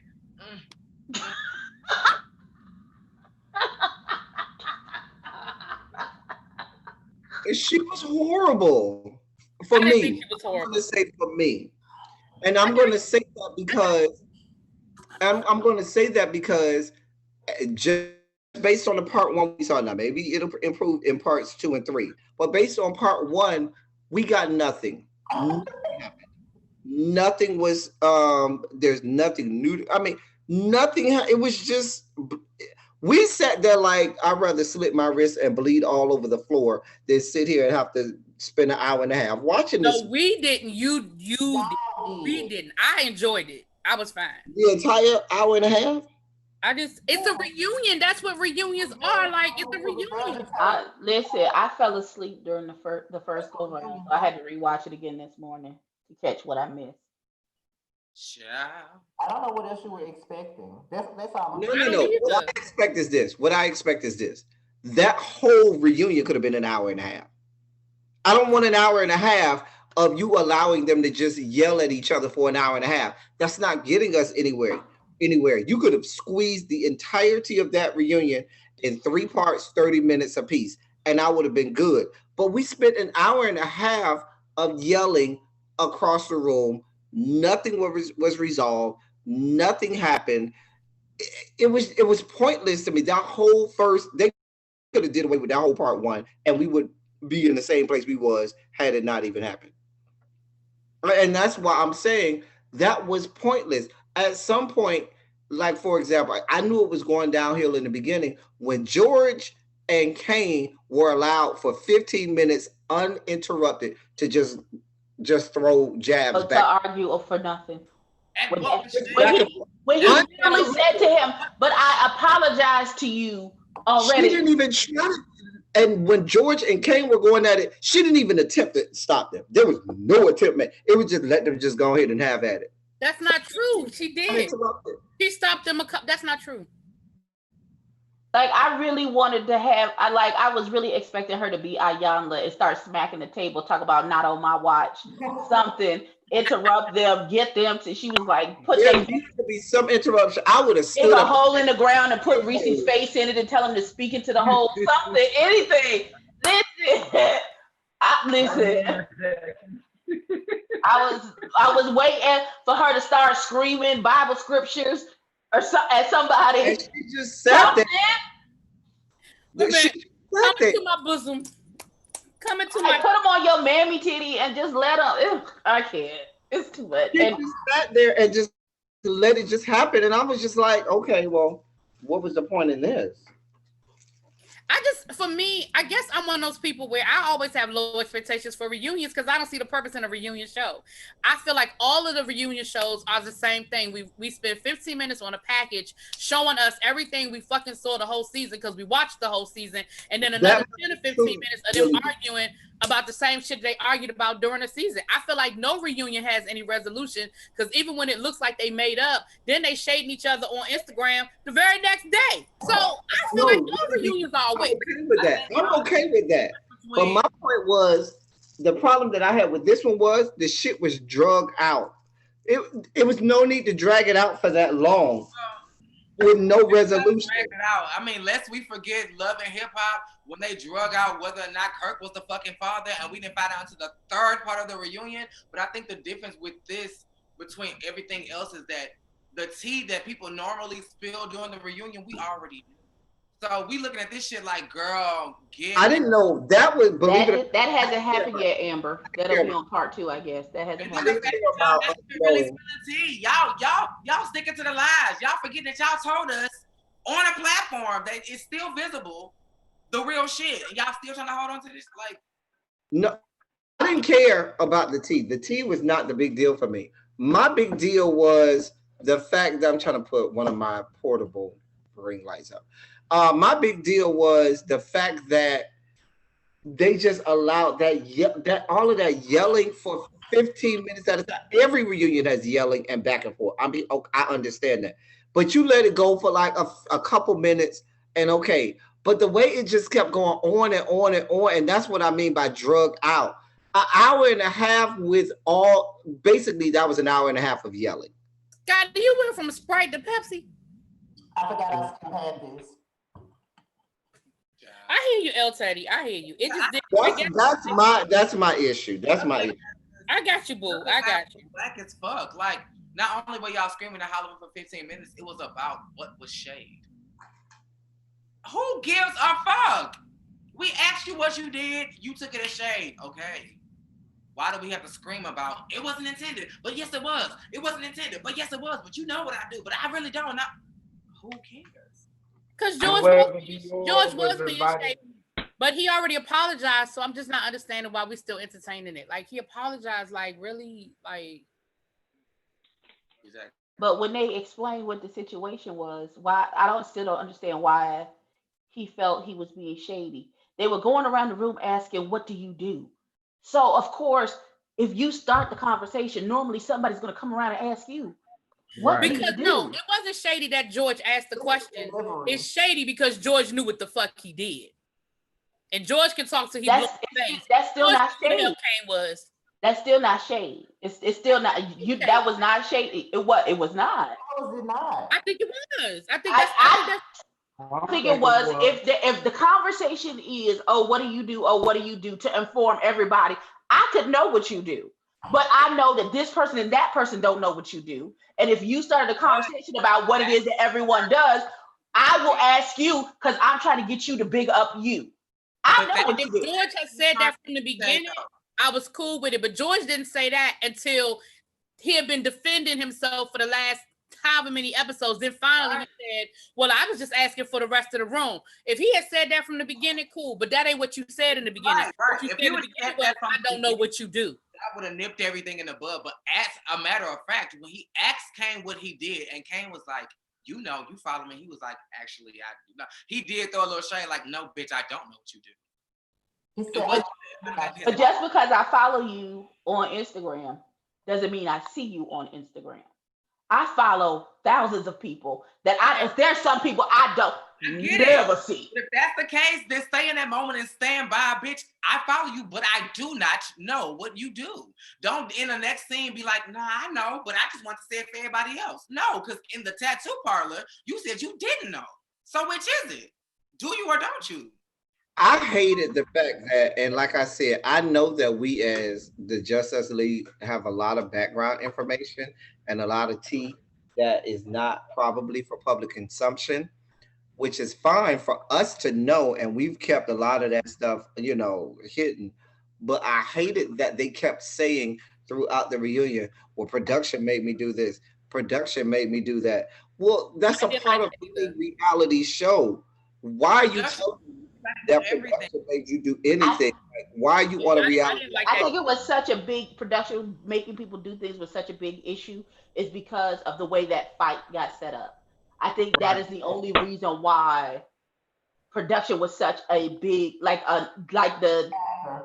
another character on the show. I want Antonio there. Where the fuck is CJ? But I agree with you, Ebby, and I also think that the reason I think Dior was throwing production out to clear his name because they kept trying to put that fight on him, and he was like, "No." And so I agree. I don't think production would have come up had it not been a situation where we were trying to change the damn narrative. I would say to Dior, and everybody else with eyeballs know that fight is not on you. The only people who is making that fight on Dior is Kane, Reese, and the people that align themselves with him. But any sighted person knows that was not on Dior. Right. But I would want to clear my name too. If it were me in that situation, I think had Reese not been trying so hard. I mean, they even came out with a whole special episode to try to convince us that fight was Dior's fault. If Reese hadn't fought so hard, I feel like I don't feel like Dior would have ever tried to expose production had it not gone that way. But if I'm Dior, I'm doing the same thing. I want to be. I'm gonna defend myself too. I would have to. Listen. Because I do feel like I agree with the fact that, you know, it's a reality show and a lot of stuff. I didn't like the fact that production kept coming up. I didn't, but I really do think production came up because of that. You know, they were trying to defend. You kept trying to put the fight on this boy, even though I don't care how many angles you showed it to us.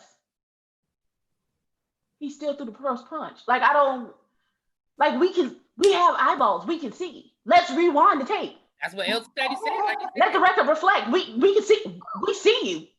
You see me? Because I see you. We both sitting up here like two big Barneys. What you mean? I don't understand. Even at the reunion, they come up with this never before heard footage that they still trying to. That was bullshit. Again, that recording was absolute bullshit. Mother said, give him some of that food, El Teddy. Mother? What are you eating, El Teddy? What are you eating? What are those chips? Mm-hmm. What kind of chips? Sour cream and onion.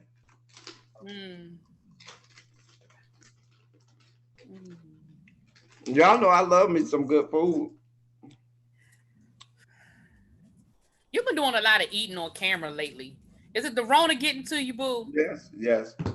And the fact I social distance so much, and after social distancing, I need food for energy because all my energy tapped out.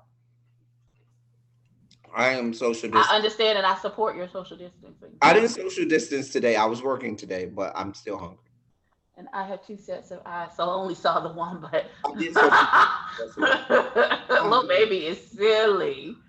I did social distance yesterday though. It was epic. Wonderful. Thank you for sharing. But yeah, so I told you I was putting y'all on mute. Oh, okay. We're on mute. Is that what he said? He's gonna put himself on mute, I think. He's frozen. Mm-hmm. Yeah. So I don't know. For me, again, I guess I don't know. Part two. So how y'all feel about the end? The way it ended with something. What happened during the break? That wait. December, she did an apology. Who needed an apology? What I missed? He said, "How y'all feel about Ariel apology during current incidents happening?" What apology? When did she apologize? I don't remember her ever apologizing. When did she apologize? What apology? I don't remember her apologizing. Because even on the reunion, she didn't apologize. She said that she not only did she not apologize, but they re-aired her saying it again, which I thought was reckless and insensitive. Absolutely. And salacious, and they should not have shown it again. And she said that, you know, that people pay so much attention to what she said instead of paying attention to where it came from. And my thing was, I always understood we understood your pain. I always understood the pain. That wasn't the issue. Your pain wasn't the issue. Your pain was very visible, and we understood that you were in pain. Still didn't excuse what you said. Nope. Doesn't excuse what you said. And I agree. And I said it then, I'll say it now, and I'll continue to say it. I think it was reckless of production to put it in the first time and to put it in yesterday. Well, at the reunion. I do. Especially what we got going on now. That won't it. Nope. Not at all. So no, Dre Summer, I don't ever remember an apology given. Because even when we interviewed her, we tried 4 different ways. 4 different ways. And she stood 10. I'm going to tell you that. I'm going to give Ariel credit for that. She stood 10 toes in that shit. She stood 10 toes in it. At least she can stand by what the fuck she said. She definitely did that. Confirming that shit instead of switching it around. At least she said, "Bitch, I said, and I ain't taking it back." I said what I said. Right. She did that. I didn't mean to offend, but bitch, I said it. Right. I understand that, but I need you to understand that what you said was horrible. It's just as bad as whatever the nasty thing that people are saying about your trans sisters when something happens to them. For you to say that is equally as bad. 2 wrongs don't make a right. That's what I need you to understand. That doesn't make it right, and I know it doesn't make you feel any better. Two wrongs don't make it right. Oh Lord, y'all done got her singing. Jesus. No, Y'all are haters. oh, listen. I mean, listen. Dre Simber said she don't remember she was once a black man. Oh God. I said that when we was on live. I said that on my review. But Dre Simber, I don't know. I don't know when she came into the awareness of her identity or how she identified. So I don't know that she ever thought of herself as a boy. So I can't speak to that. So that I won't do. That I won't do. She used to be a boy. But regardless, that her black skin should be listen. It should just be enough. It should just be enough. Listen, that's why I couldn't even finish the review today. Because once Jada's live happened, and then I had to once I got off Jada's live, I called my son. I told him yesterday, I know he's okay. I just felt the need. I need to see your face. It's too many things happen. Listen, we gotta learn to stick together. Right. They out here and they on the hunt for us. Mm-hmm. We listen. Child, they arrested news reporters on live TV. Yeah, I saw that. But you know what kills me about this whole thing? It's like they're missing the big. Some people are missing a big picture about this.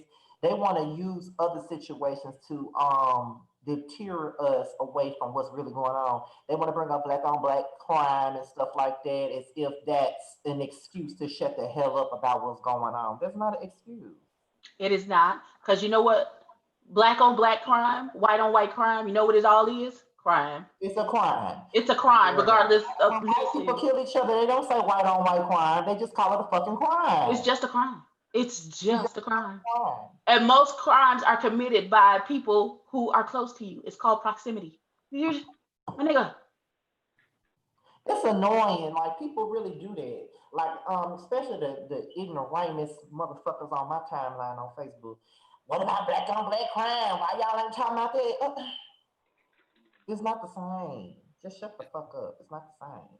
Because when black on black crime happens, someone is arrested and prosecuted. That's exactly. Why. When a white man kills an unarmed black man, nothing happens. 90% of the time, nothing happens. Nothing happens. So that's the fucking difference. Stop trying to bring up shit to try to, Listen, stop trying to all lives matter to us, please. Thank you. We understand. We never said all lives didn't matter. But what we're saying is, right now, this is what we're focused on. Our lives. I don't even try to be the type to try to act like a Black Panther or nothing like that, but facts is facts. At the end of the day, like, stop trying to bring up bullshit that don't matter. Like, stupid. I felt the same way when shit happened with Trayvon Martin. Like, I used to wear hoodies all the time. All the time. And when Trayvon got killed, my mama used to hate for me to wear a fucking hoodie. She didn't like me going to no damn convenience store with her wearing a hoodie. Take that shit off. I'm like, but I understood. Mm-hmm. You know what I'm saying? So, my son and Trayvon are the same age. Like, he couldn't. He wasn't allowed to cross the street, and I didn't know. Like, that's how it was like that for a good little while until he went off to college. Like, listen, and as a parent who's already lost one child, and listen, I just can't. So if I'm overprotective, then that's just what it's gonna be. Or if you think about what Donald Trump said on his Twitter. I'm not doing that. First of all, wait a minute. Why is Twitter fact checking him every time he says something stupid now? Right. You know what he really wanted to say. He wanted to say those niggers, but he said those thugs. That was the best word to say. He really wanted to say them niggers, but he said thugs. Absolutely. He really wanted to say tangerine face ass bitch. That's what he wanted. Where else did he go? I think he's having technical difficulties. I'm waiting for him to He kept freezing up. Oh, okay. December says it is though, just like saying nigga, but don't want them to say nigga. We can't kill each other and then want to get outraged only when they do it. Both are fucked up, but we are own people. He's right. No, I can't say that. no. Let me be very clear. You have the freedom of speech. What you don't have is freedom of consequences. So you can say whatever the fuck you would like, but you're gonna have to take the consequences for whatever it is the fuck you say. So you can say the word nigga in my presence. You taking your chances because you don't know what the fuck is gonna happen once you say it. Now when you get bopped in the top of your motherfucking head, that's the consequences of you having the freedom of speech. I don't think that bringing up the black on black crime thing is a fair comparison when we're talking about the situations in which what we're dealing with right now, because it's the intent behind it. I'm not excusing murder, period. I'm not excusing. That's not what we're doing. But it's the intent behind it. It's when you know that as a black man, the consequence for you is could possibly be murder in a situation as simple as a fraudulent $20 bill, as simple as by selling a Lucy in front of a store, as simple as selling a bootleg DVD, as simple as walking around with a hoodie on. So I'm not going to compare. As simple as a child on a playground with a fake BB gun. Right. So I'm not going to compare the two. As simple as just standing in your grandmother's backyard. Or in your own damn house and they got the wrong address and you get shot. And it just goes. Abby, I have a question for you. And this question was posed to me today. I'm going to ask Abby first, and then the rest of you can answer after Abby. Because Abby is a black mother of a black boy.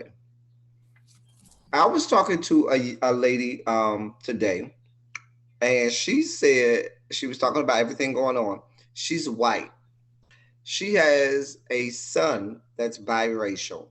And she said because she has a black son, she can understand firsthand what black males go through, because as a mother, she feels everything that her son feels. And so she knows what it's like when black men have to go through what they have to go through with police. I didn't argue with her. I just let her go on her rant. And I was like, no. I just wanted to ask Abby how she felt about that woman saying that to me. Because I kind of felt some kind of way by her saying that. But you have to understand that mother is talking about her child, who she has loved before as they were formed in her womb. Mm-hmm. And you have an attachment to that child. Like, I know father and son relationships are special, but there's something different about a mother and her children, be it boy or girl. When you are truly a parent and you love your child, then yes, whatever hurts them hurts you too. So yes, hopefully I'm praying to God that the woman speaking the way she is, that she has known and had the talk with her son. And y'all know I'm not talking about sex. She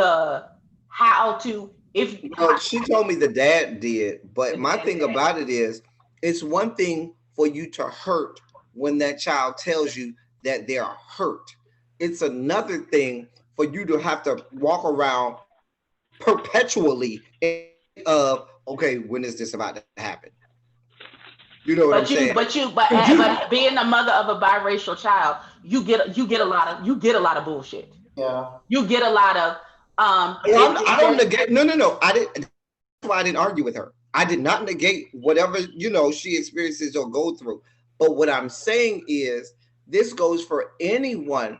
I've said this even to I've had a conversation with my sister, who's a black female, and I've said, even living as a black female, dealing with law enforcement is a very different thing than being a black male dealing with law enforcement officers. And go ahead. Only in degrees. Only in degrees. Sometimes, because to some cops it don't matter whether you a girl or it's just your skin that they see. Doesn't matter if you're a woman or a man. Sometimes it's only your skin. So because our black men are more prevalent in these situations, this does happen to us too. where we may not get shot and killed. They may just rape us and keep it pushing. Right. I think 'Cause I've seen a lot of video of young black women being treated the exact same way as young black men. yeah, I just Being seen a 14-year-old. slammed down on the ground, backs to the necks, you know, handcuffing them, throwing them in squad cars. I see it all the time with black women. I just seen a They 14-year-old don't care. video. Sometimes it is just because the color of your skin. I think in this situation, I think what she was saying when she said she feels what her son feels is fear. Now, I saw that, Dre December. once you say fear, that's when it kind of separates, because it's like homeboy is in fear of dying. You're in fear of getting the phone call that your son is dead, but it's still fear. Mm-hmm. Like, oh, I think that's what she relates to her son. Like every time he walks out the door, he's scared he's not gonna come home, and I am too. And that's a good point, because there was a Netflix movie, kind of, sort of, with Kerry Washington and a American white Son. Yeah, we had a whole discussion about that. man. Yeah, and the same shit happened to him. So it don't matter if you biracial. If your skin is darker than theirs, the same shit can happen to you. That's just what it is. I don't think American seen Son is a good example of that. I don't think that's a good example. Why not? Not it is. Because Not in it is. American Son, certain things happen that he created a situation for the police to respond the way they responded. I'm not saying it doesn't happen. I'm just saying I don't know if American Son. Not the son that More pale than it was dark, it would have went a totally different way. No, the fact that he had a bumper sticker on his car saying "kill the police" and stuff like that. The fact that they was going to go buy weed and all of that stuff, it's a whole lot that paid. There was some other That played elements. into that, yeah. But if he was white and all that shit had happened, he would still be here.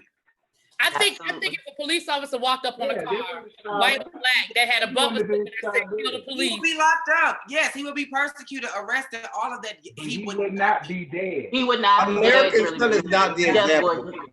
American Son is not the. You talk about a black Like, I'm officer. just- I think that's You the best talk example. about. I would let the record reflect. Dylan Roof went into that church and stabbed all those people, and they took him to Burger King on his way to jail. I understand that. I didn't say it doesn't happen. I just said I don't think that's the best example. I didn't say it's not Right. valid. I'm just saying for that. I'm just saying because when we dissected the movie and we broke all that down, I'm not saying it's not valid. I just said I didn't think that was the best example. You're right. It's not. It's not the best example. Say it Let me again, say really. this. Say it again. What is that? The what? My argument. Not a great depiction of police brutality. Some could argue that Queen and Slim wasn't. My argument against I never what saw that movie. the question that the lady had for me today is this. It's one thing for you to fear getting a phone call, but there's a very real difference in getting a phone call and not being able to get a phone call. Those are very different levels of fear. The fear of no longer being here is very different from having to mourn someone who's not here. Yes, Someone, yes, your son. Listen, let me be very clear. To her kids, so Because my fear has a different level because I've been through this once. I know what it is. I know what that feels like for the doctor to come in the room and say he's gone. Right. I know what that is. And that is it's more heightened for me because I've already experienced that loss once before. I won't say it's different. It's different levels, degrees to everything. It's different levels to everything. One doesn't negate the other. Your fear of you losing your life and my fear of you losing your life, just different levels. Same fear, different levels. That's actually what I was going to say. I was going to say that I think that there's a different type of connection. There's a different type of love. When you're talking about a parent who carried a child, when you're talking about a mother and a daughter, son relate, like I think it's a different type of love. So there's a different type of loss. Absolutely. I you know what I'm saying? And I'm not going to compare it to yours as a black man walking down the street, never knowing that no matter what your resume is, no matter what you have on, no matter what you did before, during, you know what I'm saying? No matter what you do, it may not protect you from a bullet. I understand there's a different level of fear than I mean, I'm sorry, Abby, but then Abby's fear when she ain't heard from her son in a day or whatever the situation might be. There's the fear. I'm not going to put the fear on the same level, but I'm going to say it's different. It's both very intense, but it is different. I will say that. But I can never walk in your shoes as much as I'm a Black woman, and yes, the same thing can happen to me as a Black woman. I know for a fact, because it happened to me, that I was racially profiled, but I was saved from further whatever was going to happen next because I was a woman. It happened to me in college. I was with my girlfriend, well, not girlfriend, but a good friend of mine at the time. And at the time, all of her hair was cut off, and she had on a baseball hat. She had a little temper haircut or whatever. And we got pulled over. We were minding our business. We weren't speeding. We weren't doing anything wrong. We got pulled over. The police officer walked up to the car, started talking about how we fit the description, and he pulled us over because it was a hit and run, and our car fit the description. Mind you, not a dent in the car.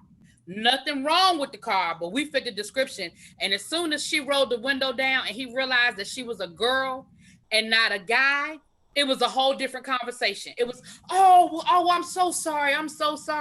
Oh, y'all are free to go. But had she been a guy, we didn't fit no damn description. You just thought it was two dudes because she had a brand new, at the time, it was like a brand new, fully loaded. And I have to agree with that, really, B. And I'm going to always say that. And I'm I'm the oldest Black man on this camera, on the screen right now. Fuck you and fuck your life. But I will say this: there is a remarkable difference. Well, I'm not going to say it's not a huge gap, but there is a very real difference in the dealings when you are female versus male and you're Black. And although, like I said, I'm not a mother, I can't be a mother because I have gonads. But my point is that yeah, you can be a house mother. I am. I got kids of my own now. But what I'm saying is this: the fear of losing someone is not the same. The body doesn't even react the same as losing someone else than losing yourself. There's a whole different even reaction physiologically, instinctually, that your body even goes through, knowing that your own life is going to be taken versus the life of someone else. Love and everything notwithstanding. I hear you. And so that, and while I said, and that's why when that lady said that to me, I said, of course, the trauma that a mother has in losing, or a parent has in losing their child, is unimaginable. But I dare not compare that to the trauma that one has in the fear of losing their own life, because losing your own life is first level of fear. That's the top. There's no bigger fear than losing your own life. Your body, that's physiologically, that's your body. And so my point that I was making was, while I understood what she was saying, I thought it was, I kind of got a little offended when she said she could understand firsthand what her son was going through. Okay, so maybe her wording maybe was incorrect, not firsthand. No. She even had an argument with someone who tried to argue the point with her and said, well, you're never going to understand because you're a white woman. And even though that's your son, you never will know what that feels like. She argued the person down and said, oh, yes, I will, because I'm his mother and I feel what he feels. And I was like, no, she's missing what you're saying, because you don't have the skin. You can this is a white woman. Like, I could say I have some knowledge of what it feels like because I am a Black woman. What I don't have it's similar, but it's different. Because at any moment, an officer can decide, well, we don't really need this Black bitch anymore either. And then I've got pulled over and Sandra Bland, and next thing they know, they done said I done committed suicide in my jail cell. Right. And I've literally had my mama say this to me. She's like, if something happens to me and they say I killed myself, please know that's not the truth. So, okay. Because it gets to be a lot, and it gets to be Deep conversation. right. It gets to be overwhelming, especially in the face of so much loss. Like I had to take a step back earlier. That's really the reason why the end of my review was the way it was. Because at that point, like I couldn't, like it was too much for me at that point, because Jaded's live had happened, and that broke me. Listen, that broke me a little bit. Then I had seen the video of the man on his neck. I haven't even watched it and don't want to watch it. Like, I can't. Yeah. But and really, be you'll understand certain things I cannot watch. And I've told you, for example, I never watch How They See Us. And remember, I had that conversation with you. I said I can't watch it. It will trigger me. I Well, you know grew what's up. funny? When that came out, and I did, I was doing a panel on it, and I have a lot of friends, guys that I knew, went to school with, went to college with, or whatever, who lived in New York during that time period, and they were like, I can't. They were like, I can't, because living in New York during that time period brings back certain memories and triggers certain things that they, even as grown men, like they're in their 40s and 50s, one of my friends actually knew Yusef. They were friends in real life. And so he witnessed it from a first person perspective, like, this is my friend. They went to the same, Catholic high school, whatever. I don't know if he was in middle school or whatever, but they were in the same school. They knew each other.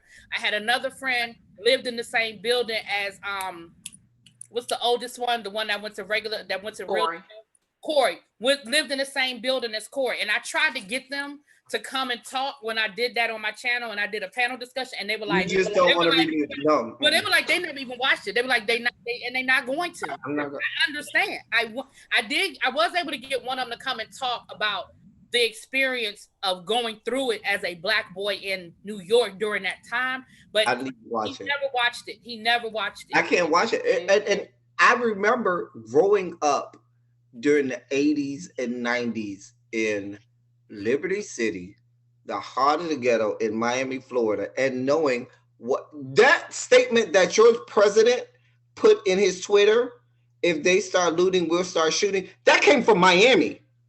That original statement was made by a Miami mayor at the time when there was looting and stuff in Miami, who said, if they start looting, we'll start shooting. That came from Miami. And so having lived, I can count on more than two hands the amount of time that I have been in situations like that growing up. And so that's why I said, when I watch stuff like that, I can't. I know what it's like. I know what it's like to inhale, to be, having someone's foot in my neck. I don't want to watch that. Nope. It's going to take me right back down. Like Eco Man said, I truly believe most of us are walking around with untreated PTSD. Like at this point, it's bred into our DNA. Mm-hmm. Like, don't let your phone ring at 3:00 in the morning, because that means something as bad has happened. You know what? It probably my last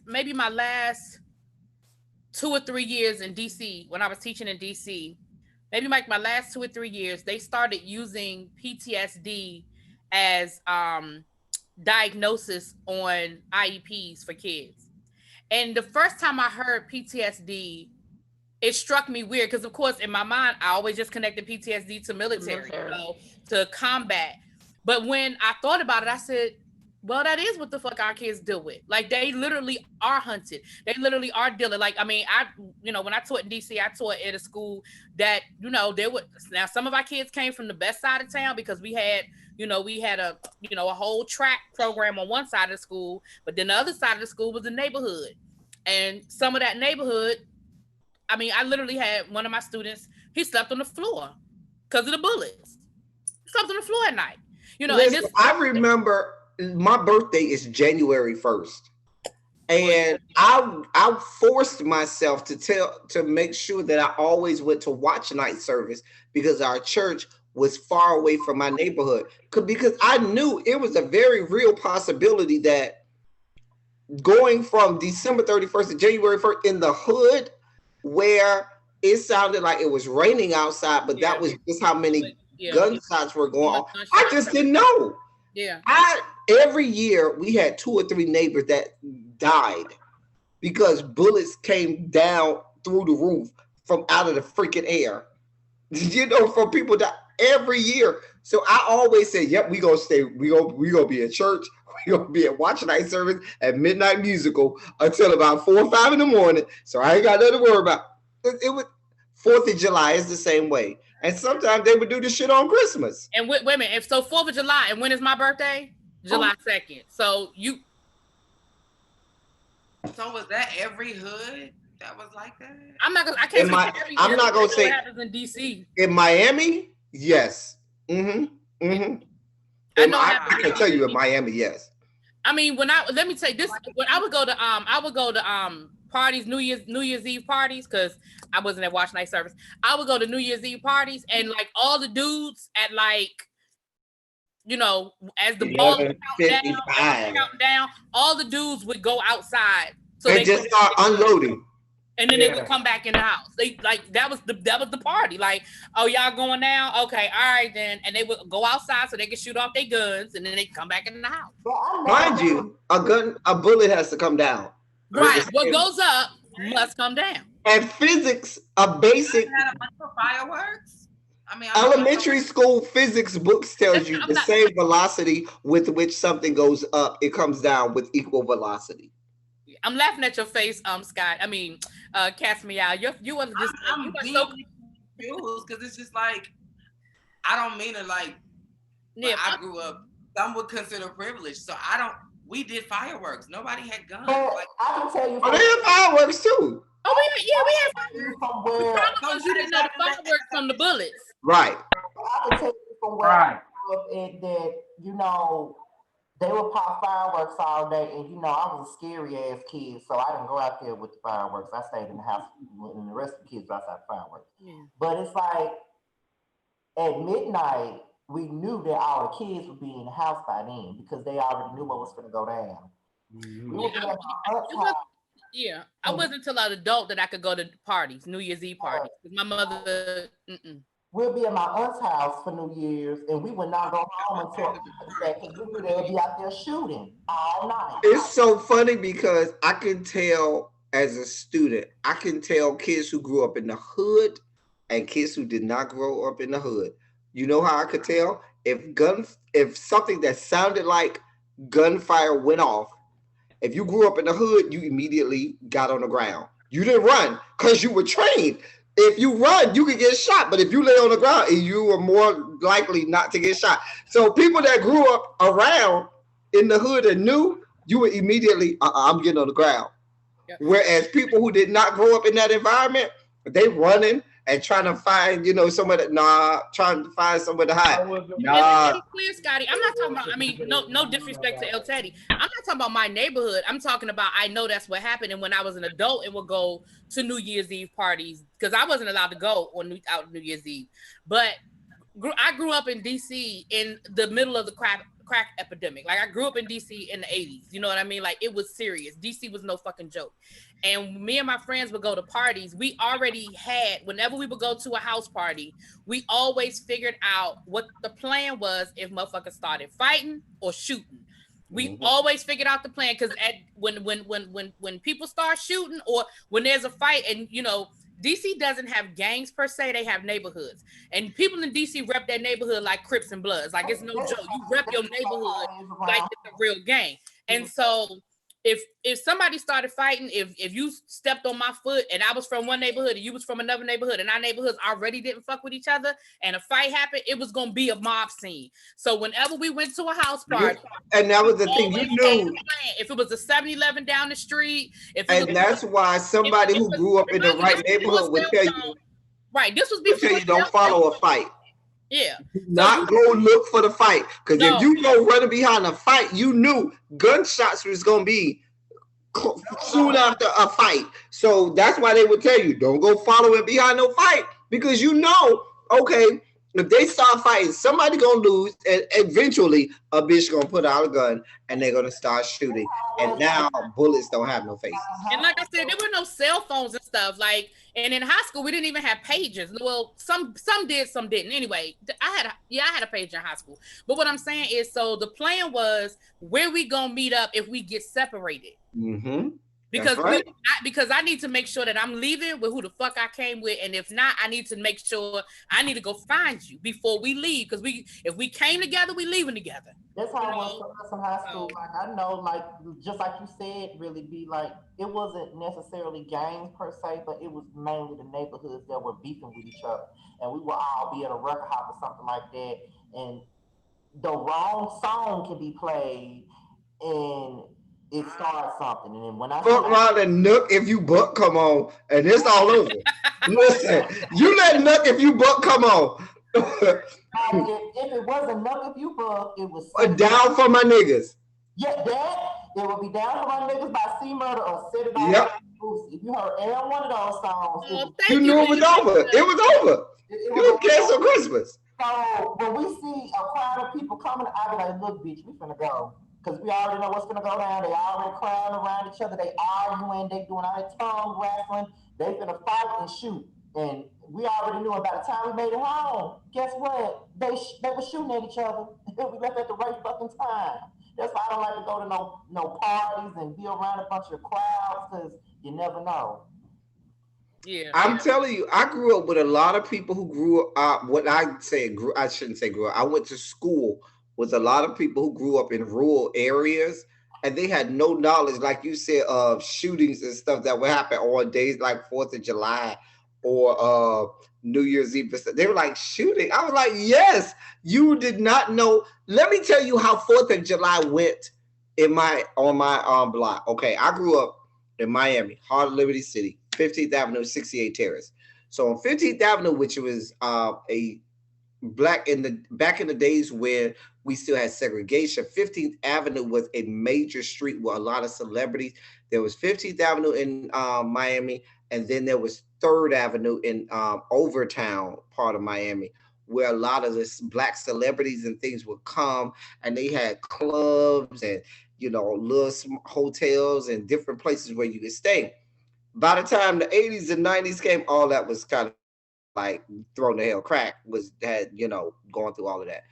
Anyway, so my point being, on 15th Avenue where I stayed, which was the street, down where I stayed, they would do this at about when it got dark, they would steal truckloads of, first, the firecrackers. They would line cases of firecrackers in the middle of the street and tie the wicks together for the cases of the box. So we're talking about from 62nd Street to 71st Street was the strip for 15th Avenue, okay? They would line the box all the way up, all the way down the block from 62nd Street to 71st Street, and tie the wicks together, tie it from one end, light it at one end, and it would be going for about a good 45 minutes. And then they would take the TNT dynamite bombs and then light those and tie the wicks together all the way down the street, and it would go boom, boom. You thought you was in Baghdad. Meanwhile, while all of this is going on, cars driving down the street, their paint is getting messed up from the firecrackers and the TNT bombs and shit like that. While all of this is going on, they're shooting in the air. So you have no clue what's the firecracker or the TNT bomb and what might be. They had Glocks, they had handguns, they had fucking machine guns, they had fucking damn near Uzis and shit. This shit was in the fucking hood, okay? This is all a part of my existence growing up. We knew this. And so that's why I say you just didn't know where you was praying. God, let me make it through. God, my birthday is January 1st. So I will always pray if, the 1 or 2 years that I happen to stay home and not go to church, I was like, God, please let me make it to God, please let me make it to the next to my birthday. Cause you never knew. You never it was like that. That was real shit. Real, it was real. It was real. My 4th of July was like a pool party at the neighborhood community. Right, I'm at the neighborhood, and they had the little streamers, and they were barbecuing and giving away free red, white, and blue popsicles, and girl, The baby. Oh, it was only a certain type of fireworks that we could even bring into our neighborhood. We couldn't do the major ones. Like it was just the little bitch 2000s. It was not. we had the major ones and they had the guns all at the same time. My aunt lived in like a far off like country community or whatever, so we could go out to her house and do whatever we wanted to do. But if we was doing it within the city at my house, I don't know, like guns, shooting, like girl. One of those people that probably saw Boys in the Hood and couldn't believe what the hell you were seeing. Right. That's somebody put that in the chat about, but that's the reality. That's why because you did have people who that was their reality. And I'm like, El Teddy, you can definitely tell based on kids' reactions to different things what their experiences are. Like, I can say this though, what I do know is that not all hoods are the same. That's true. No, they're not. That's true. That is very true. Because when I went to Jersey for the first time to visit my dad, right? My dad is from Patterson, New Jersey. I know people I from know Patterson, New Jersey. Mm-hmm. Is another world for me. And we were sitting on my aunt's porch and we witnessed a white dude get jumped and robbed in broad. Oh yeah. It was like 1 o'clock in the afternoon, and these two black dudes ran over this big white guy. He was bigger than both of them. I'm pretty sure he could have beat both their ass, but I guess he was scared as a motherfucker because they pulled his pants down, they beat his ass, and took his wallet. And my auntie is at the edge of the porch. Oh, turn it back. Then my cousin like, mind your damn business. You got to stay here. Mind your business. And then I'm like, it's so funny because I remember vividly having to tell people who dropped me home when I was in high school and middle school. If somebody dropped me home, when they turned on the block, I used to have to tell them, turn your street. If it was dark, turn your headlights out.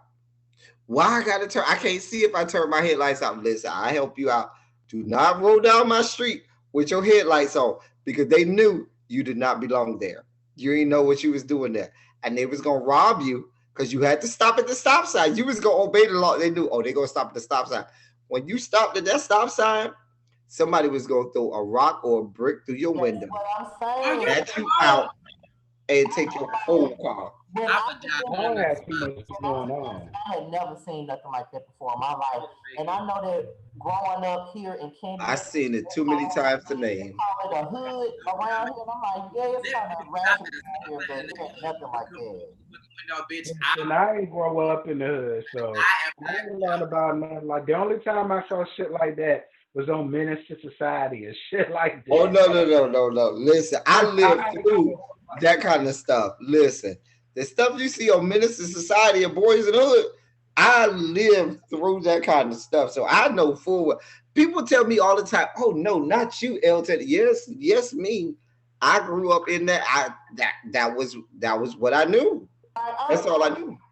And that's when I realized, I guess it was more of a cultural shock, I guess, because I'm just like, oh, the hood's back at home ain't like this. And let me say this, and this is why my take when I watch shows like a Chasing Dallas or The Come Up, I feel differently because the era and the way I grew up, there was so much masculinity. A little gay boy like me couldn't even dream about being gay, living in my truth, and all of that stuff. Picture would have got gay bashed, killed, and drugged, and nothing would have been said about it. And so, and now that we live in the day of, I can be free, I can be happy and do what I want, and people just live in their mediocrity. They don't live in their truth. They live in their mediocrity. And I just feel like y'all just sorry.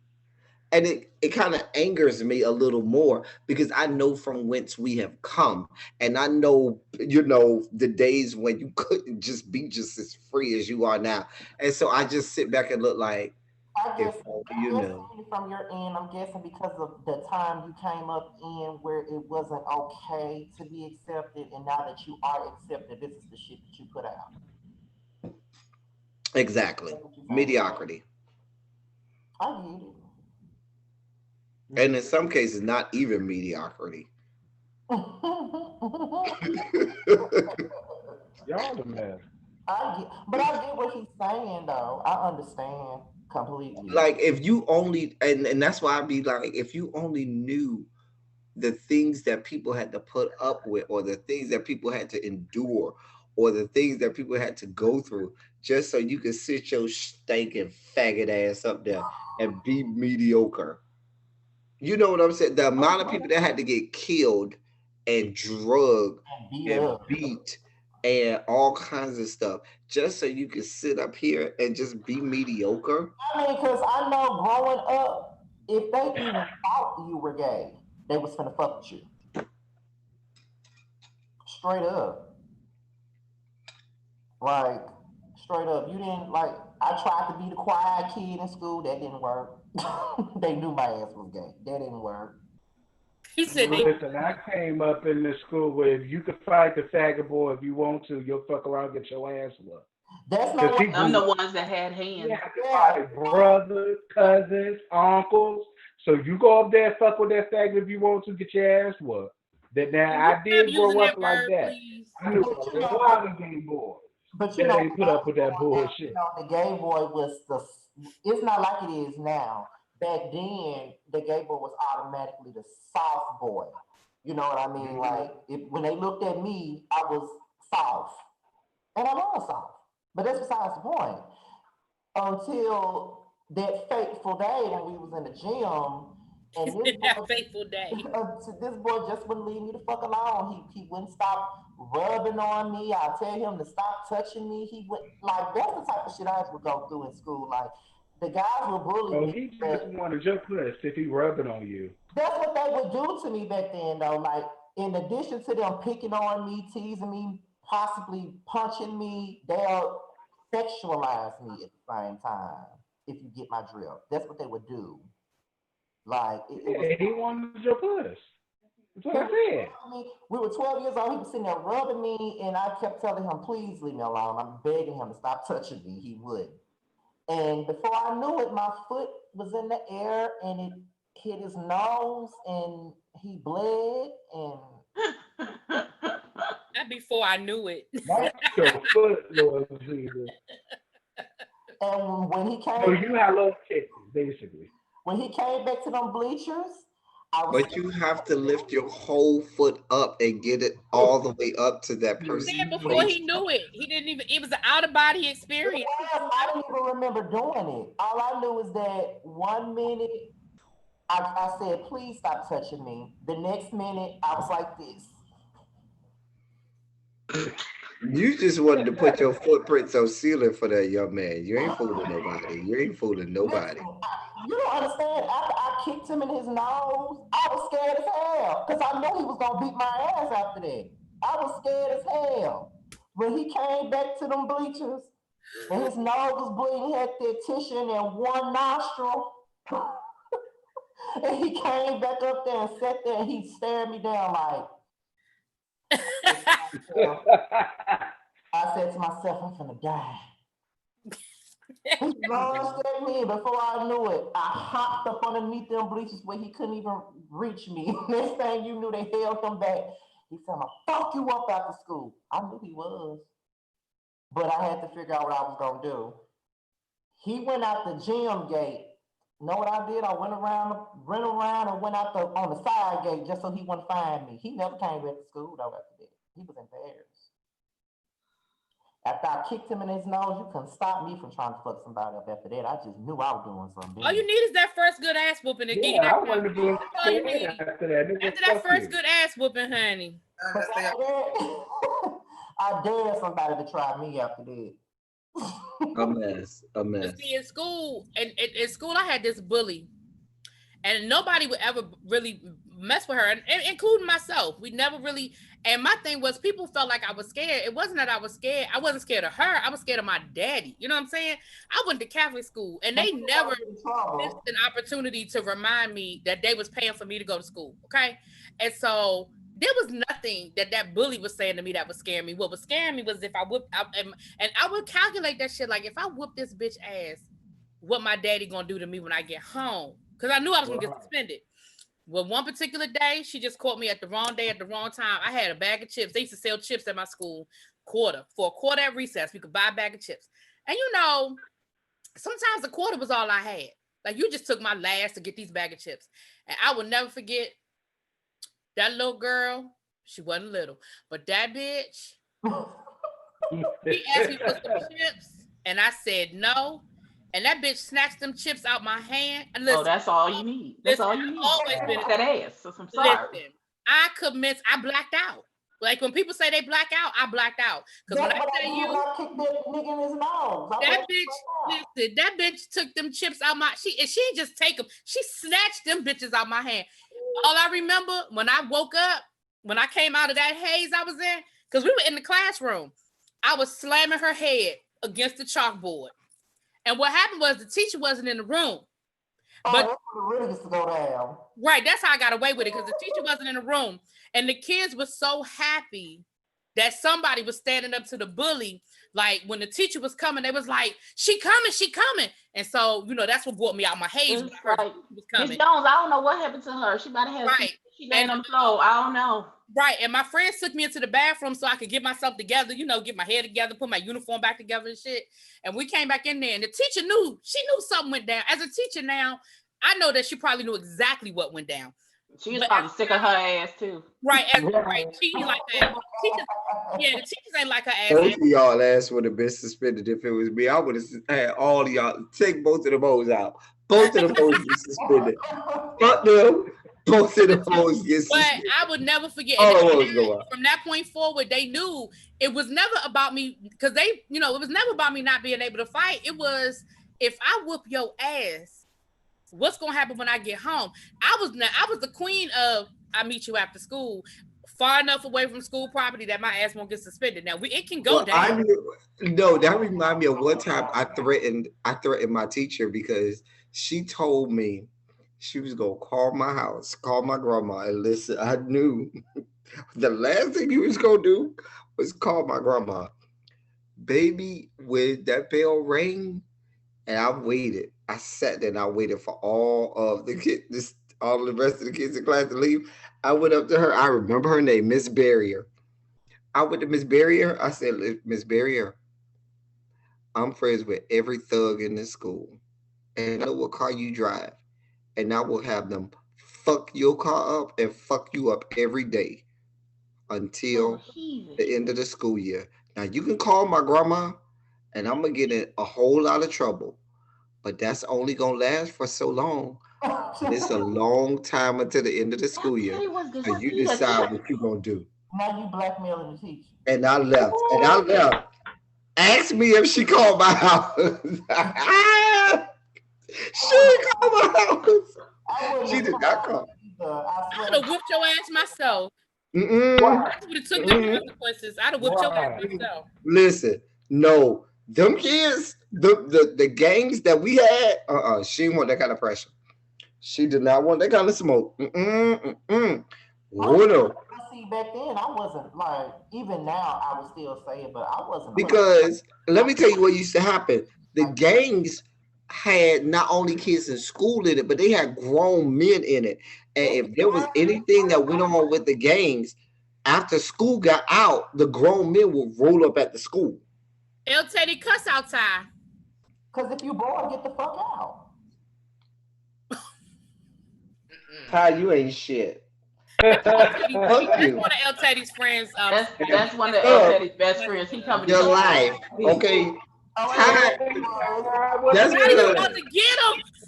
The only stories Ty got is from getting bust down in the stairwell at his high school. Okay, he done got bust down on all 54 of the steps between the first floor and the second floor of his high school. Oh, Well, goes down to down. 165. Cause y'all good for PS 118 around here, honey. My school had a name. Okay. I Thai rolled school did past not have a name. the other day. I died.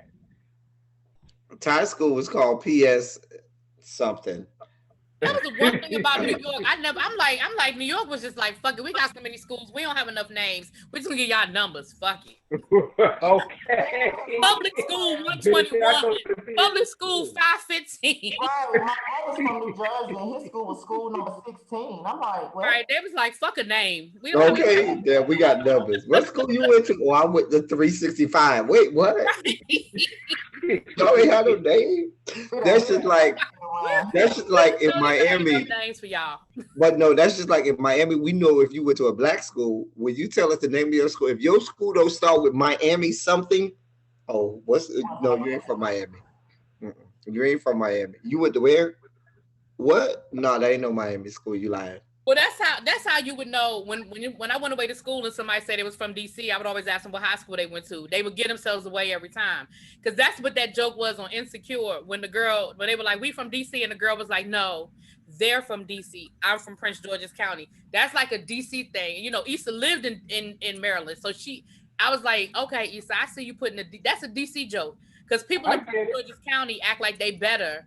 When we were growing up, that was like the upper echelon. And you were like, oh, no, I don't live in DC. I live in Prince George's County, bitch. That's just like Broward County people. They used to do that to us in Dade County.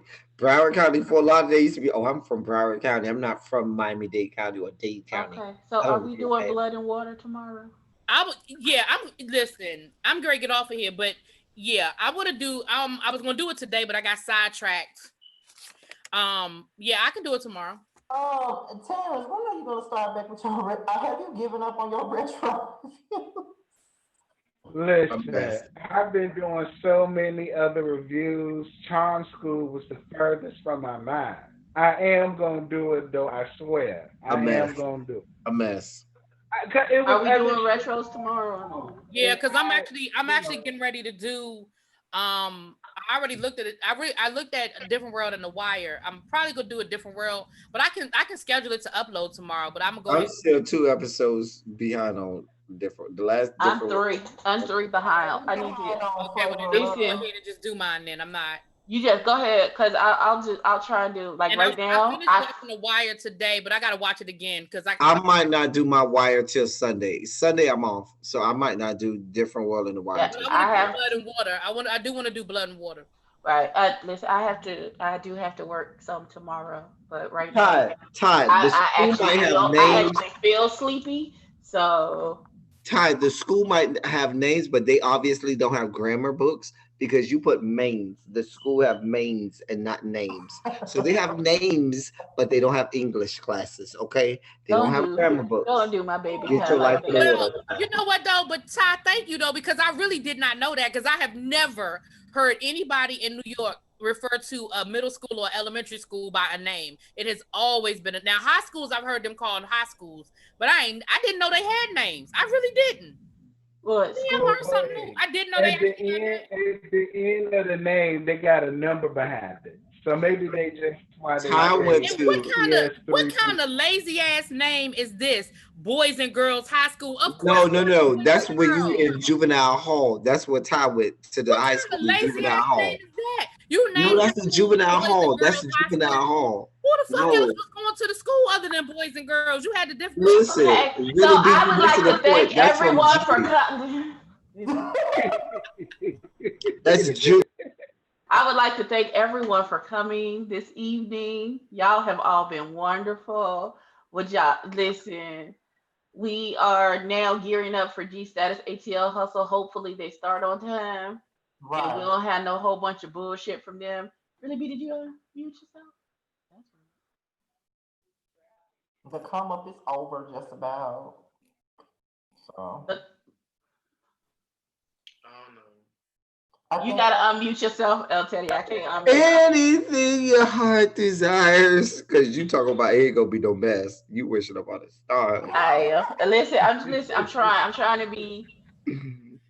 I'm trying to be Cass, you looking all optimistic. comfy and cozy over there. We need to have a sleepover, Cass Meow. You look all comfy and cozy. I am.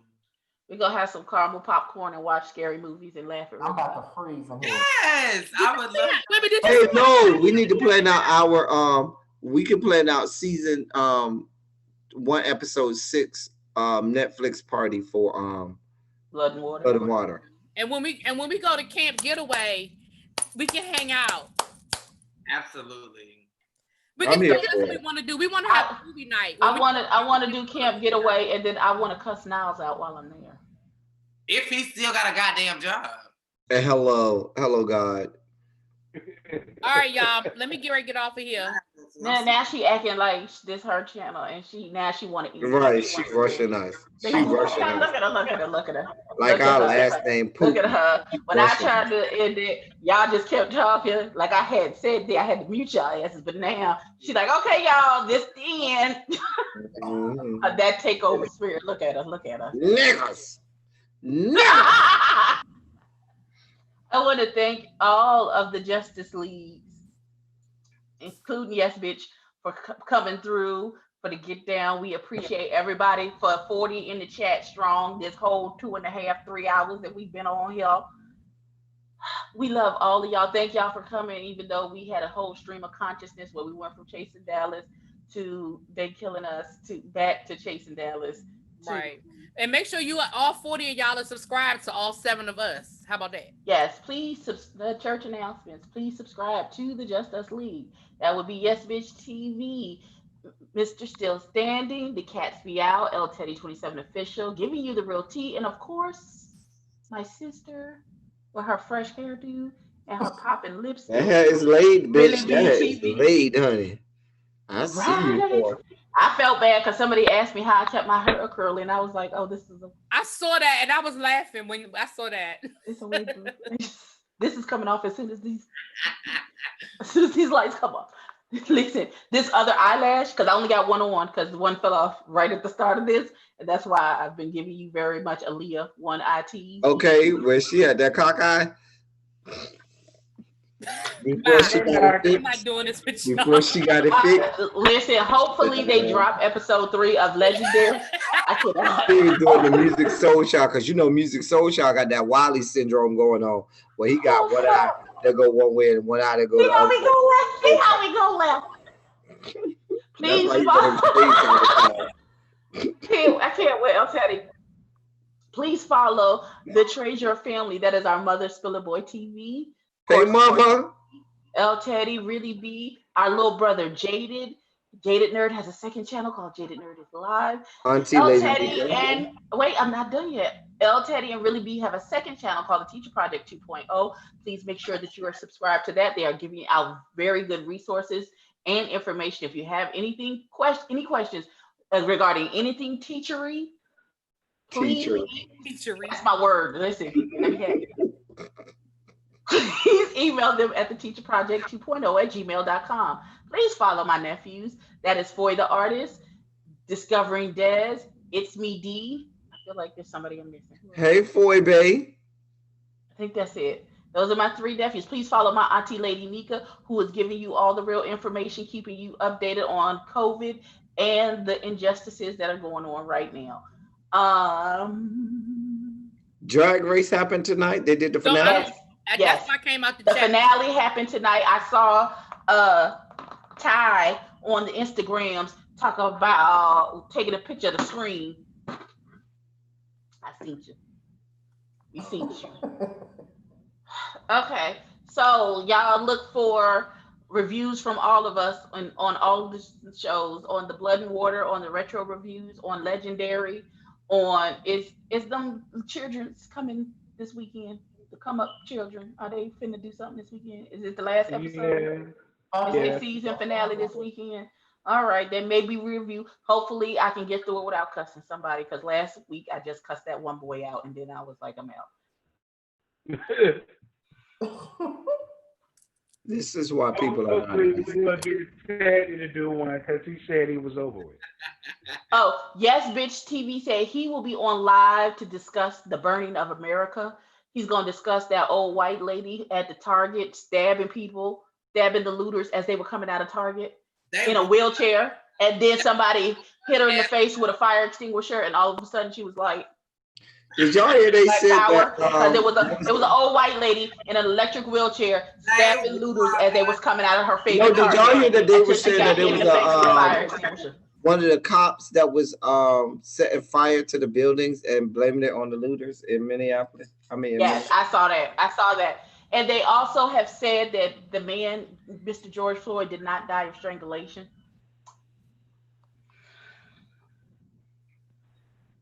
Then what killed him? They said he had some heart issues. I believe they still a murder charge because his heart issues probably wouldn't have. But if you can't breathe, your heart can't get blood, and that got in his neck.